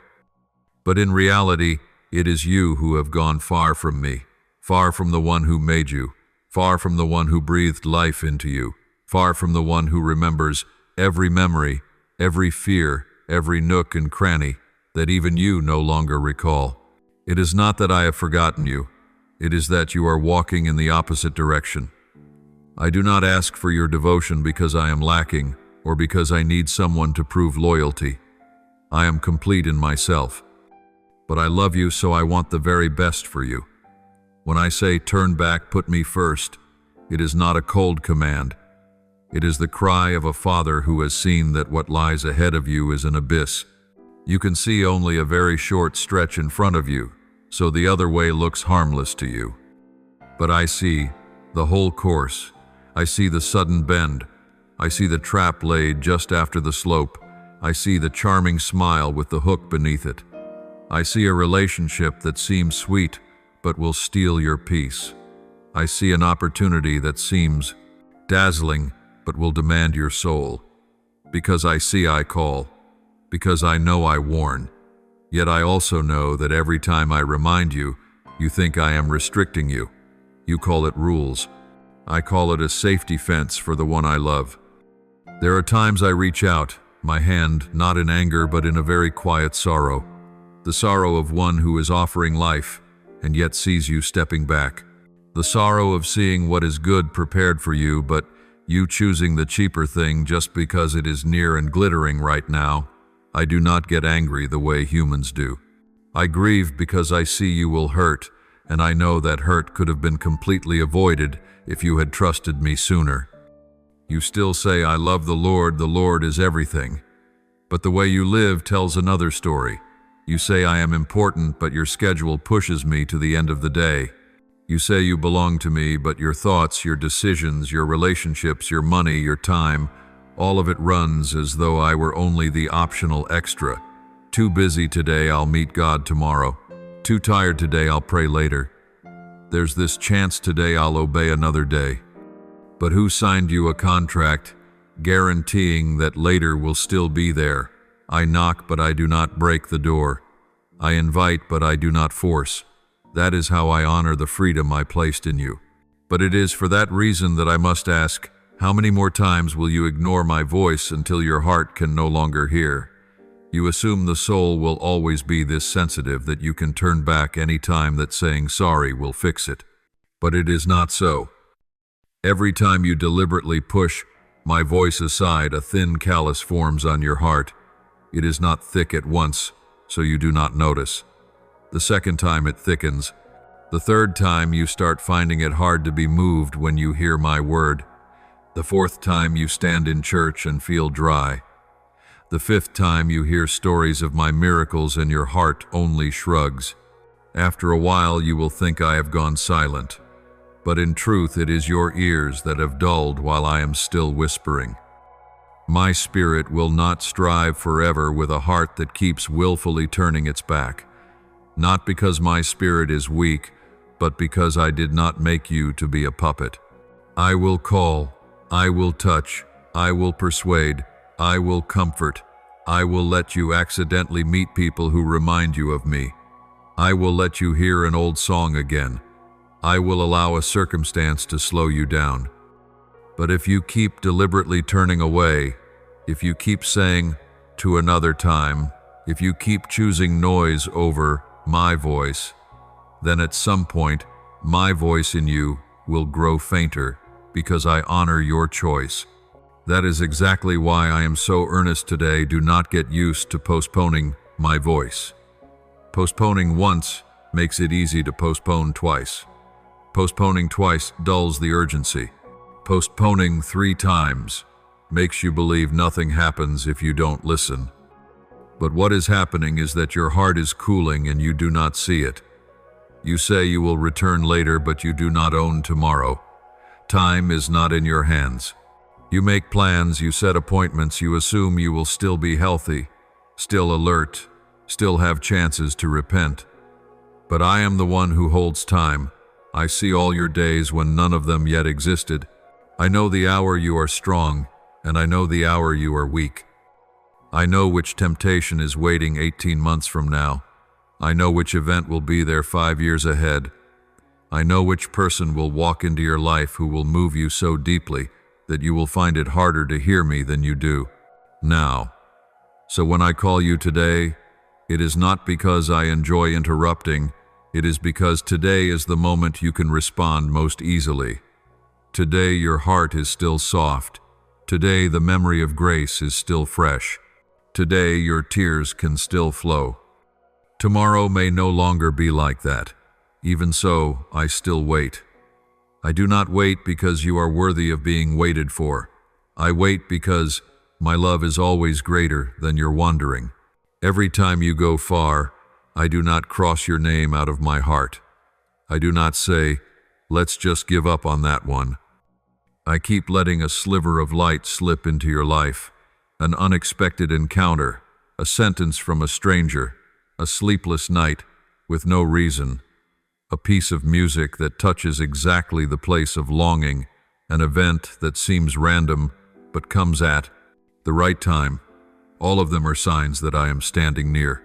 But it hurts me to see that every time you turn away something in, you becomes more calloused like soil, scorched too long by the sun until it cracks and then finds it hard to receive water. The soul is like that too. If it stays dry too long, then when the rain comes, it can no longer soak it in. Do not think that only big sins harden the heart and the just a little ones don't matter. It is exactly the just a little that piles up and makes you tired of my voice. Just a little compromise, just a little not reading the word, just a little choosing fleeting pleasures, just a little pursuing your own passion without asking me. But a little plus a little becomes an entire road. You do not realize you are drifting farther away because your feet still walk, your hands still work, your mind still thinks good thoughts, but your soul is falling behind. And when the soul falls behind, no outer success can fill the hollow. I call you back not to strip you of your joy, but to rescue that joy from becoming deformed. When you run on your own path, the joy at first is bright and dazzling, but quickly fades and leaves a bitter aftertaste. But when you walk in my way, it may not begin dramatically. It may not make people applaud, but it endures. It keeps your heart tender. It lets you sleep peacefully at night. It makes you look at others with compassion instead of envy. It makes you someone who carries light, not noise. That is what I see ahead, and that is why I ask for your wholeheartedness. I ask because I love. I ask because I know. I ask because I see what you do not yet see. So today, while you can still hear answer, do not let my voice become a foreign sound. Do not let secondary things take the place of the one who is central. Do not let your schedule become fuller than your spiritual life. Do not let relationships pull you out of the hand that is open. Let me stand in the place that belongs to me, the first place, the place where if I am not there, nothing else will hold. Come back before your heart hardens. Choose me before the world blinds you. Let me lead you back to the path of truth, where lies have no room, where you are allowed to live true to the original purpose I wrote for you. For no matter how far you have gone in circles, my plan over your life is still there, still waiting for you to step into it, still beautiful, still sufficient, still worthy of your whole life. And I, the one who saw you before you were formed, am still waiting for your yes. My child, from the moment I thought of you, I never intended for you to walk through long, hard days alone. I never wrote your life story in the style of handle it yourself, bear it yourself, fight it yourself. Loneliness, the feeling of carrying everything, the pressure to be better, stronger, tougher, none of that comes from me. It comes from a world that always demands but never upholds. You were not created to move forward while straining. You were created to walk beside me. You were created so that every decision, every dream, every plan of yours would be laid on the solid rock of my presence. Whenever you try to build your life on your abilities, your emotions, or standards you gathered from others, do not be surprised when it collapses. Not because you are incapable, but because that foundation was never designed to withstand storms. No foundation is strong enough if I am not the cornerstone. No project is truly preserved if I am not at the center. You will always have to rebuild if you keep laying the foundation on yourself, because people change, emotions fluctuate, seasons of life turn. Only I do not change. The world is very skilled at painting bright things before your eyes. It will do everything to make you believe that if you just stand out a bit more, have a bit more, receive a bit more praise, then you will feel at peace. It lays out countless things to make your eyes light up while your heart stays empty. It flaunts others' success to make you feel slow. It flaunts images of a life worth living to make you feel you are not enough. It flaunts words of praise to make you crave recognition. But after all that show, it lets you return to a pillow damp with tears, to a quiet but heavy room, to a heart full of spaces you do not know how to fill. Because the world can only give you what is on the surface, but I give what belongs to the depths. The world takes you skimming past emotions, but I take you to the roots of the soul. The world gives you a few minutes of excitement. I give you a joy that stands firm in trial. The world can make you laugh on the outside and leave you hurting inside, but I can let you weep before me and then wipe your tears and bring you into rest. That is the difference. I give what is true. What I give does not require you to perform.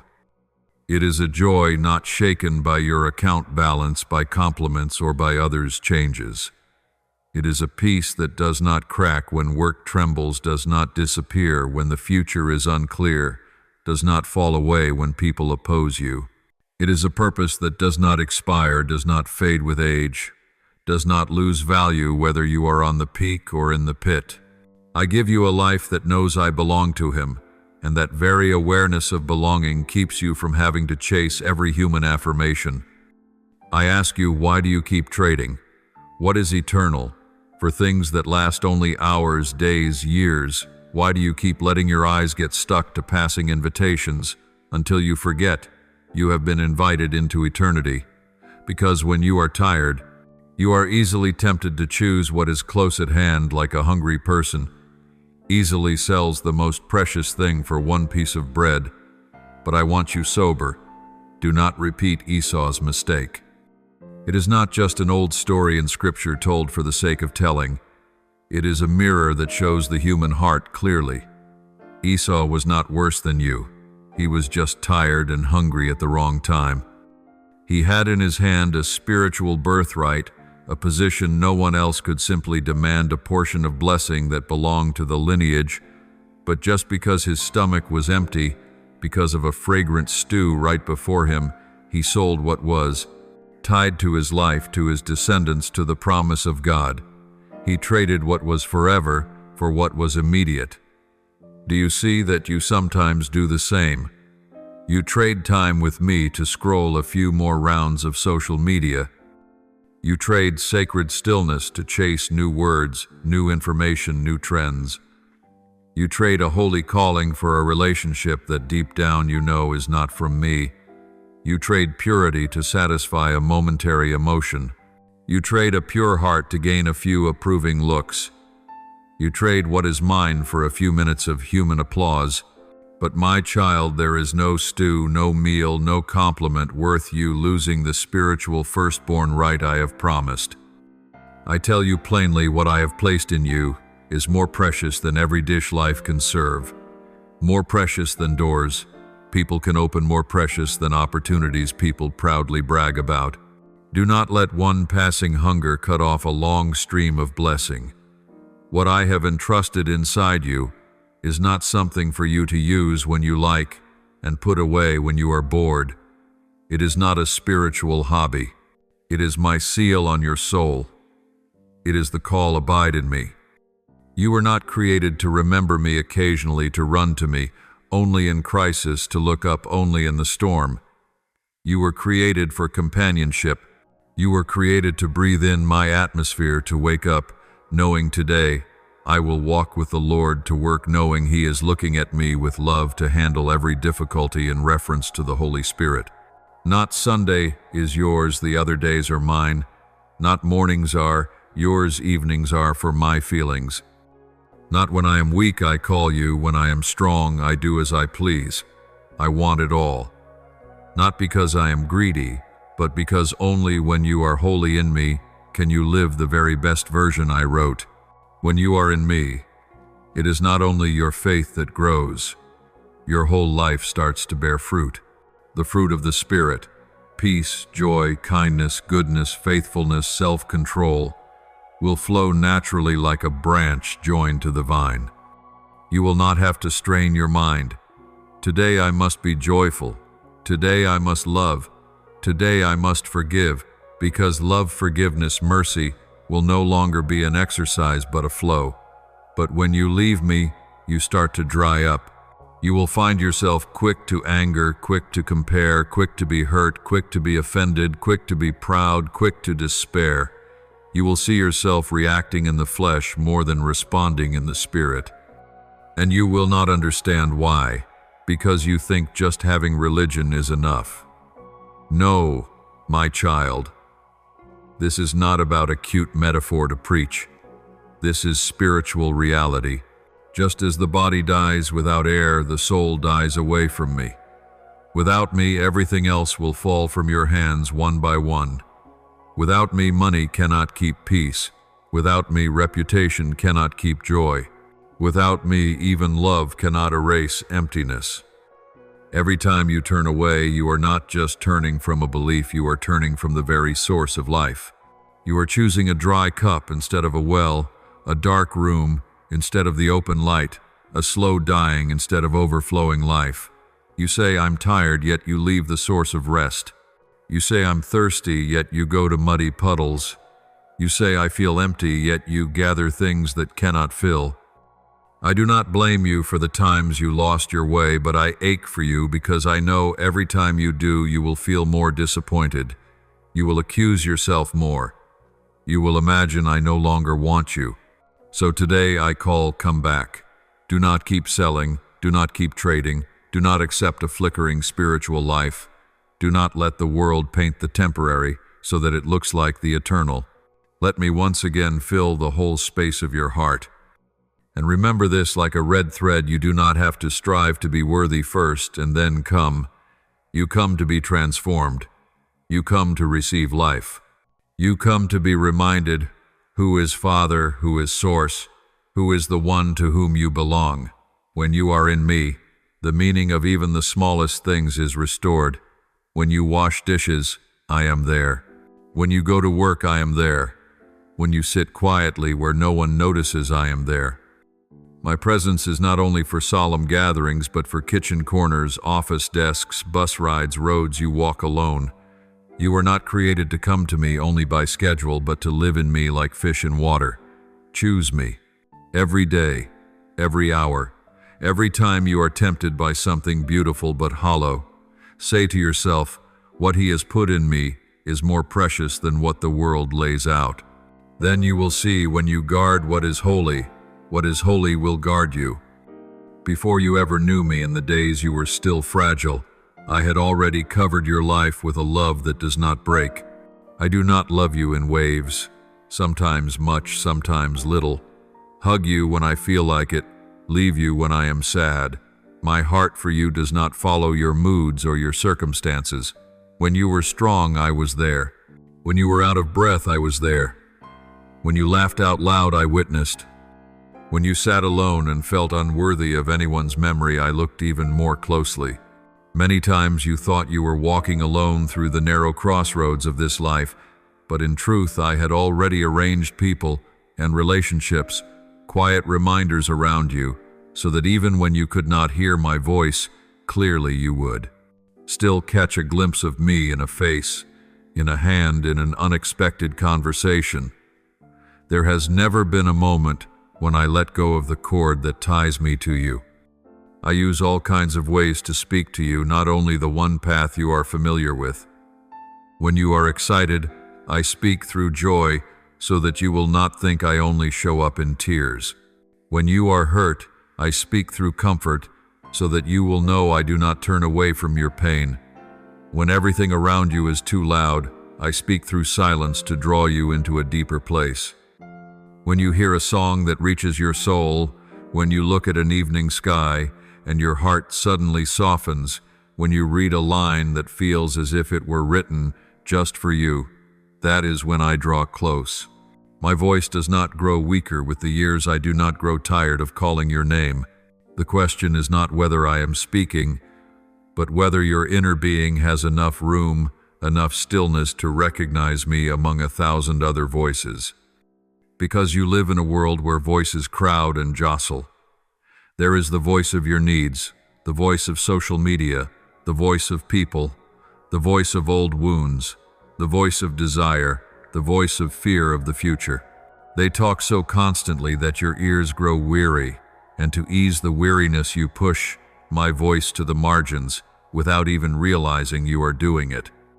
You say later, I'll pray tonight when I'm free, but that later keeps moving back until the most important voice becomes the smallest voice. Be honest.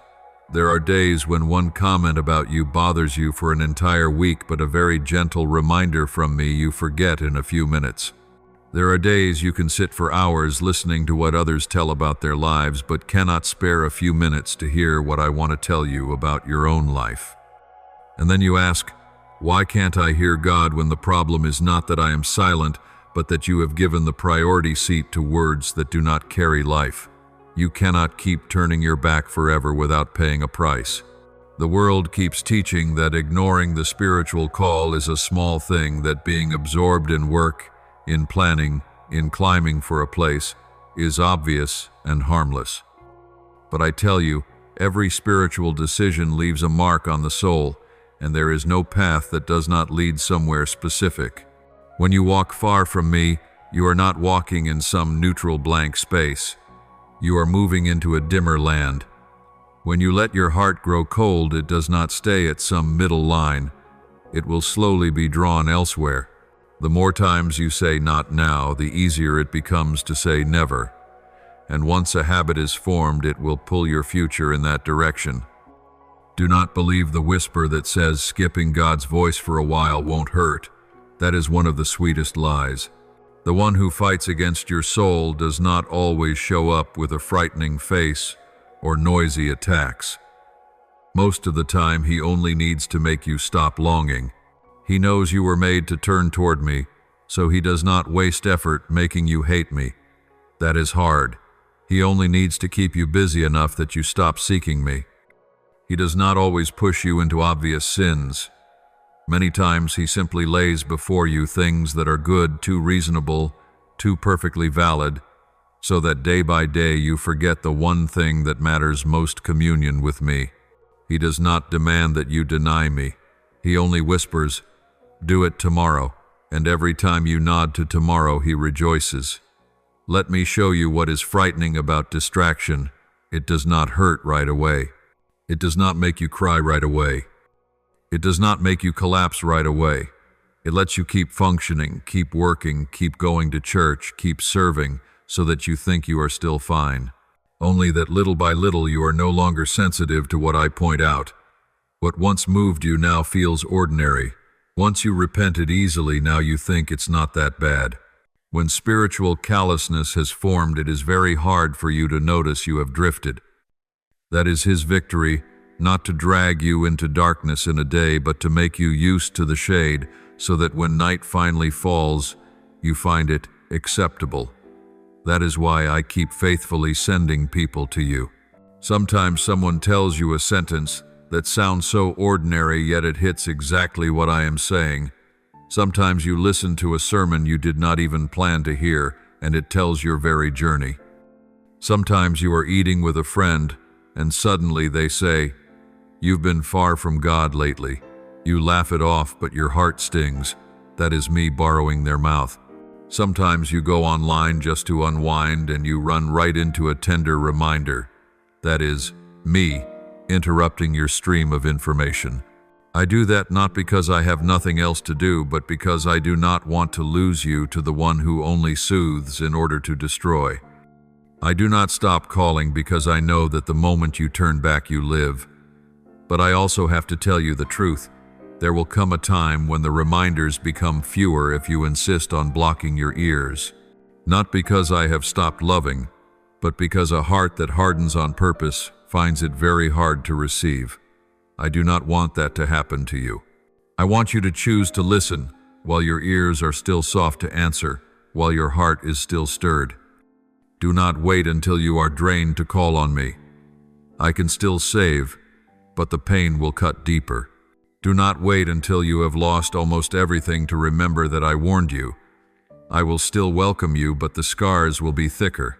I am speaking now at a time when you are still clear enough to decide, bright enough to discern, strong enough to let go. Make use of this moment. Quiet the surplus voices. Cut off the conversations that only make you tangled. Lock the windows of the mind, where the enemy often slips in comparison, inferiority, envy, craving for praise, craving for attention. Not everything the world calls an opportunity is something I have sent. Not everything that makes you happy is something I have blessed.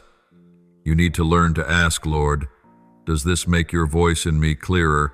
If the answer is no, step back boldly. Watchfulness does not kill joy. It only kills the fake joys that lull you to sleep. And remember this so you will not feel guilty and run away.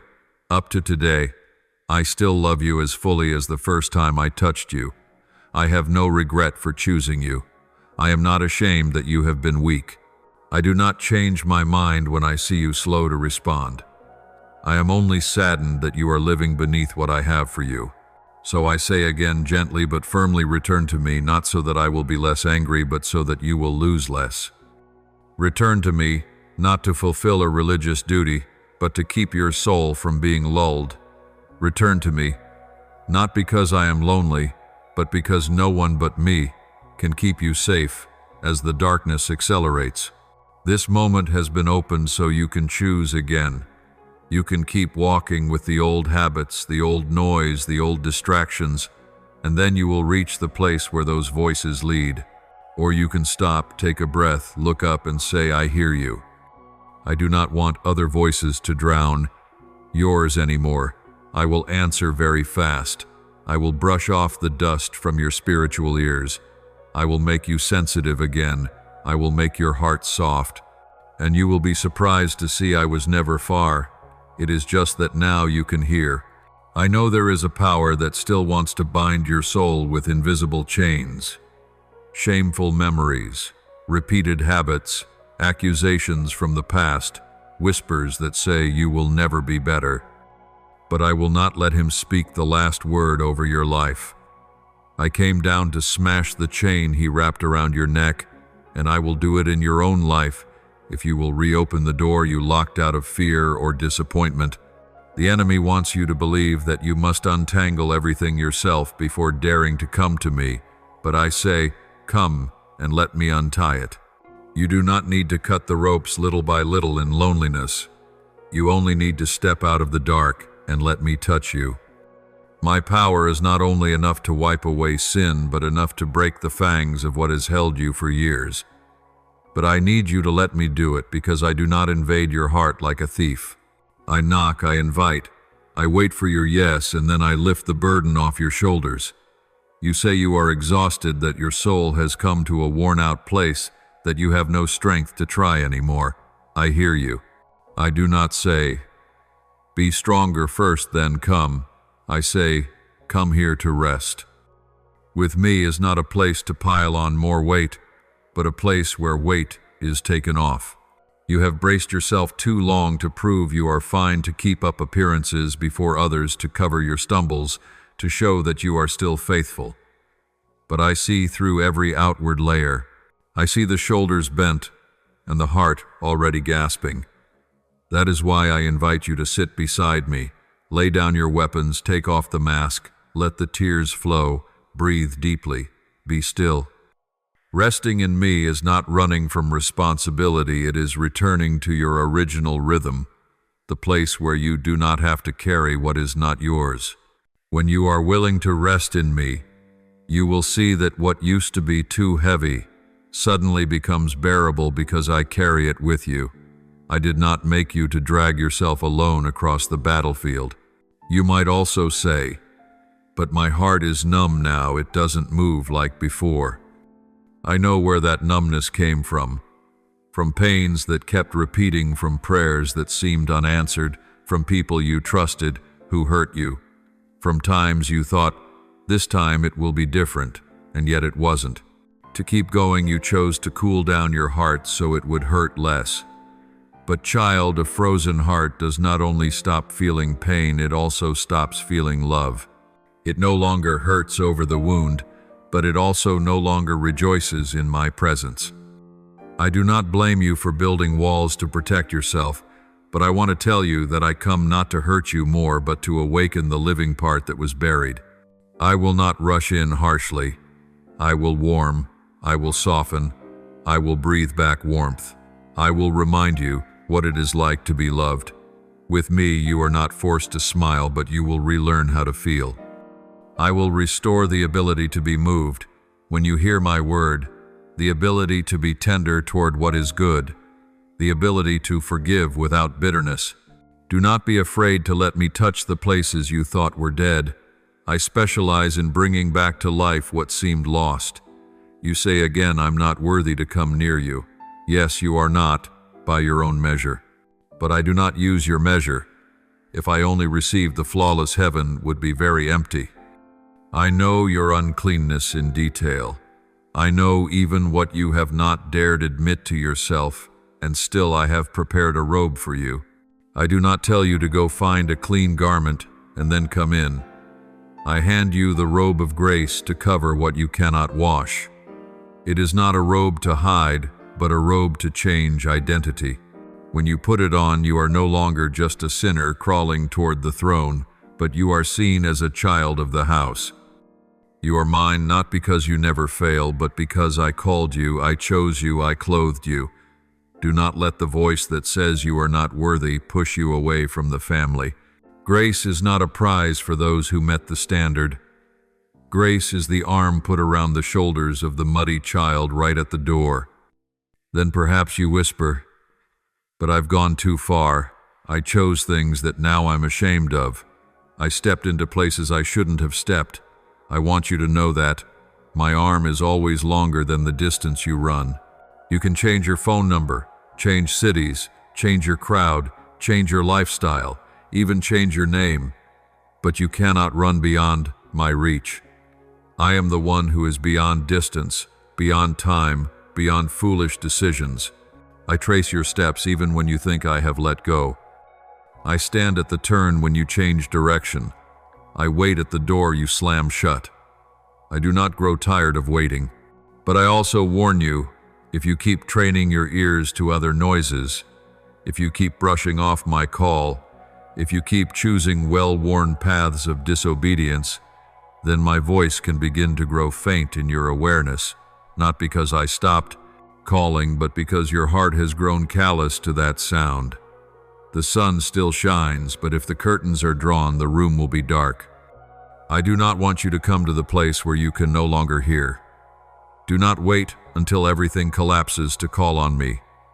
Today, while you can still hear even a little turn back, let me take your hand right now.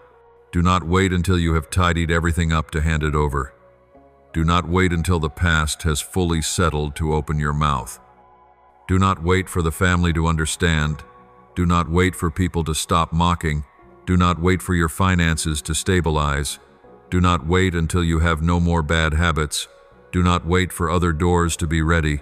The spiritual life is not a performance for which you must prepare a flawless backstage. It is a relationship, and a relationship begins at the moment someone says, "I need you." If you let me hold on to you, I will begin to rebuild what has fallen. I will not merely glue the pieces back as they were. I will rebuild on a firmer foundation with better materials, with more light.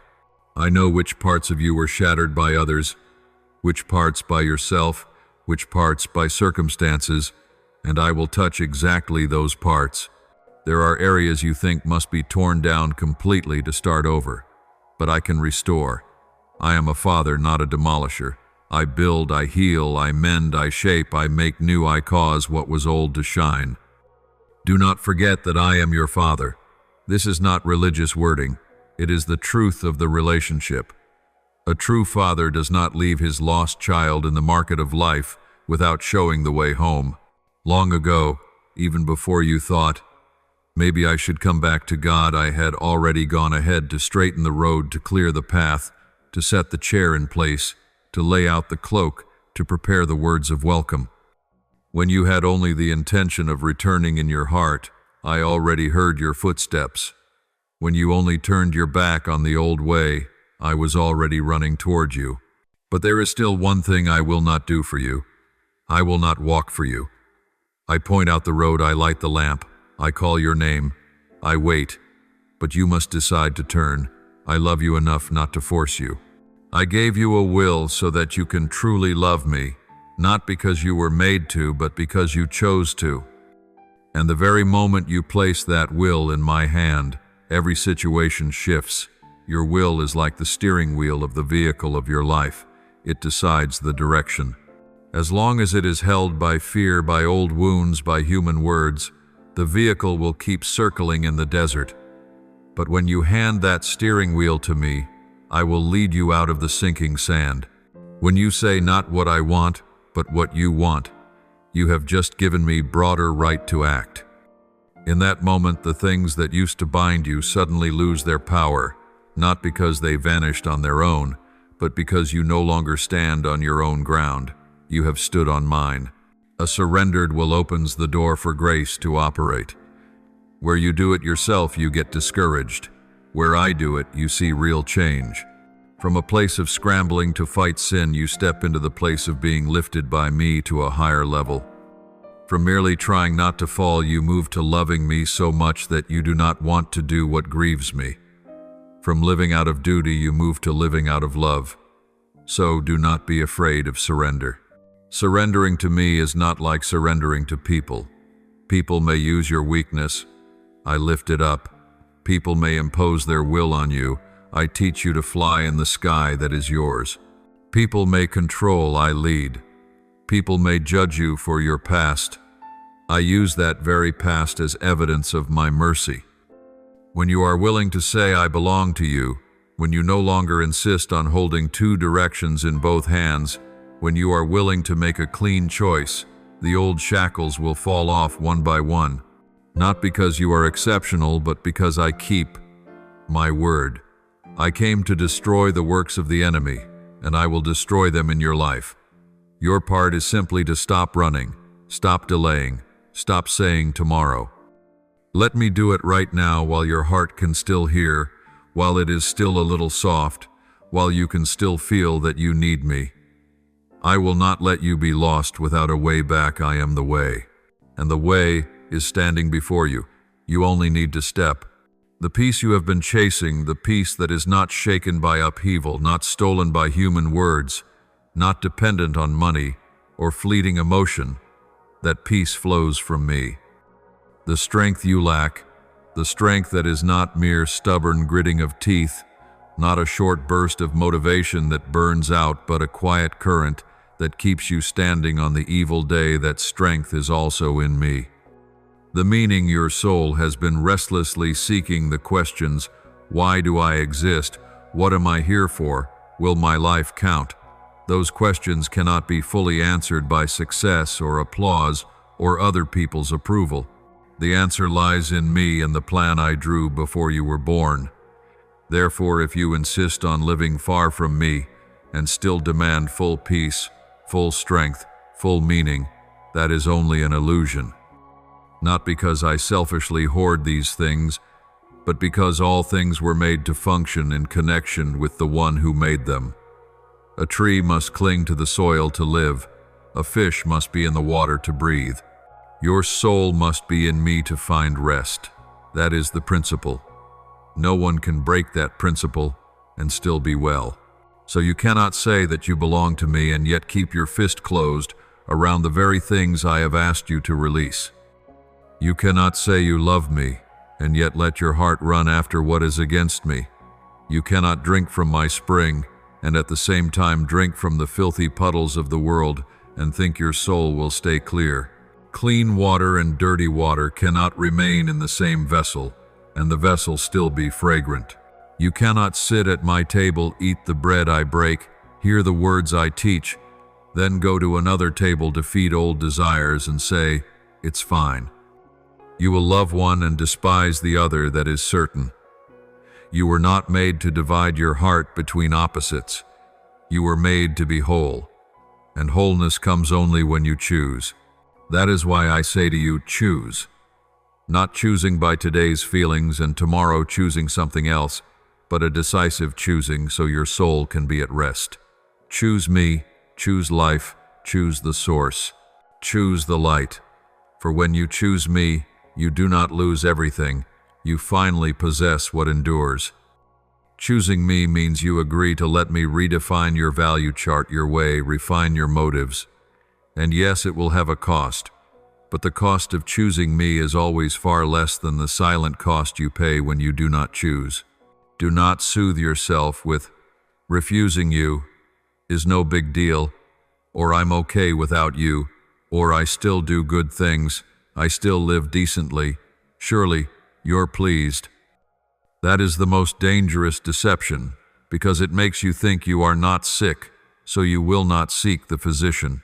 The road that pushes me aside can look wide, easy, popular, free from scrutiny, free from pruning, free from facing the inner wounds.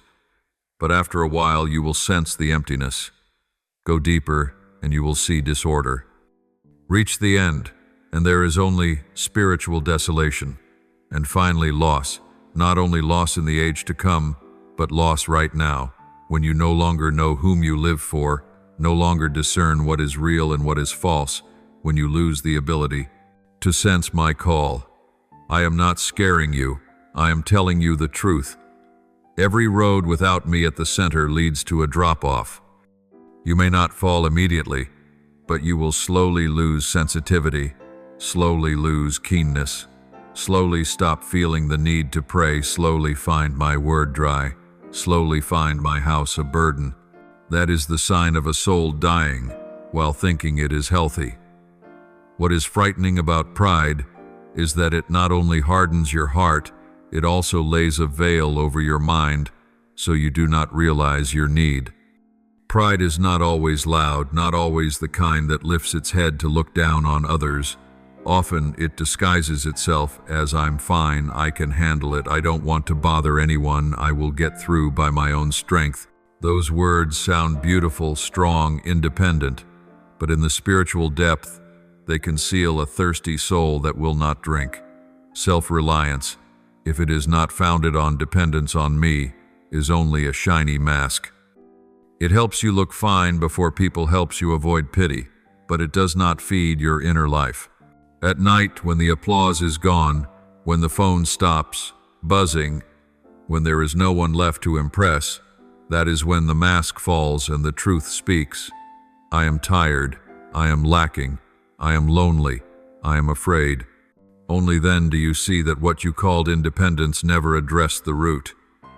It only helped you get through the day without shame, not live deep, live true, live steady.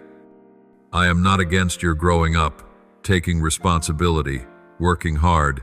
I delight in that. But I do not want you to use those things to replace me. Because when you replace me with your ability, you will go only as far as your ability allows. But with me, the limit is widened because my strength is not dependent on yours. I also do not want you to deceive yourself with a counterfeit peace. There is a kind of peace that comes from dodging the issue, from avoiding facing sin, from avoiding listening to me, from avoiding being with my people, and then you say, I'm so at peace. That is not peace from me. True peace is not a numb emptiness, but the awareness that even while I am still pruning, still cutting, still teaching, you are still loved. True peace is not the absence of battle, but knowing I am there in the battle, and that is found only when you are willing to choose me and make me the center. When you pour your mind, your time, your love, your trust into the world, into career, romance, fame, dreams, meant only to display, your soul becomes like a boat tied to two banks. It cannot move forward. It only strains and grows weary. That is why I tell you that you cannot drink my cup and another cup. You cannot say, the Lord is my Lord, and at the same time let fleshly desires dictate every choice. You must decide, and that decision will free you from the exhaustion of living double-hearted all this time. So be honest with yourself. Is there something you are holding, nurturing, calling? It's no big deal that I have touched again and again and said, child, give it to me.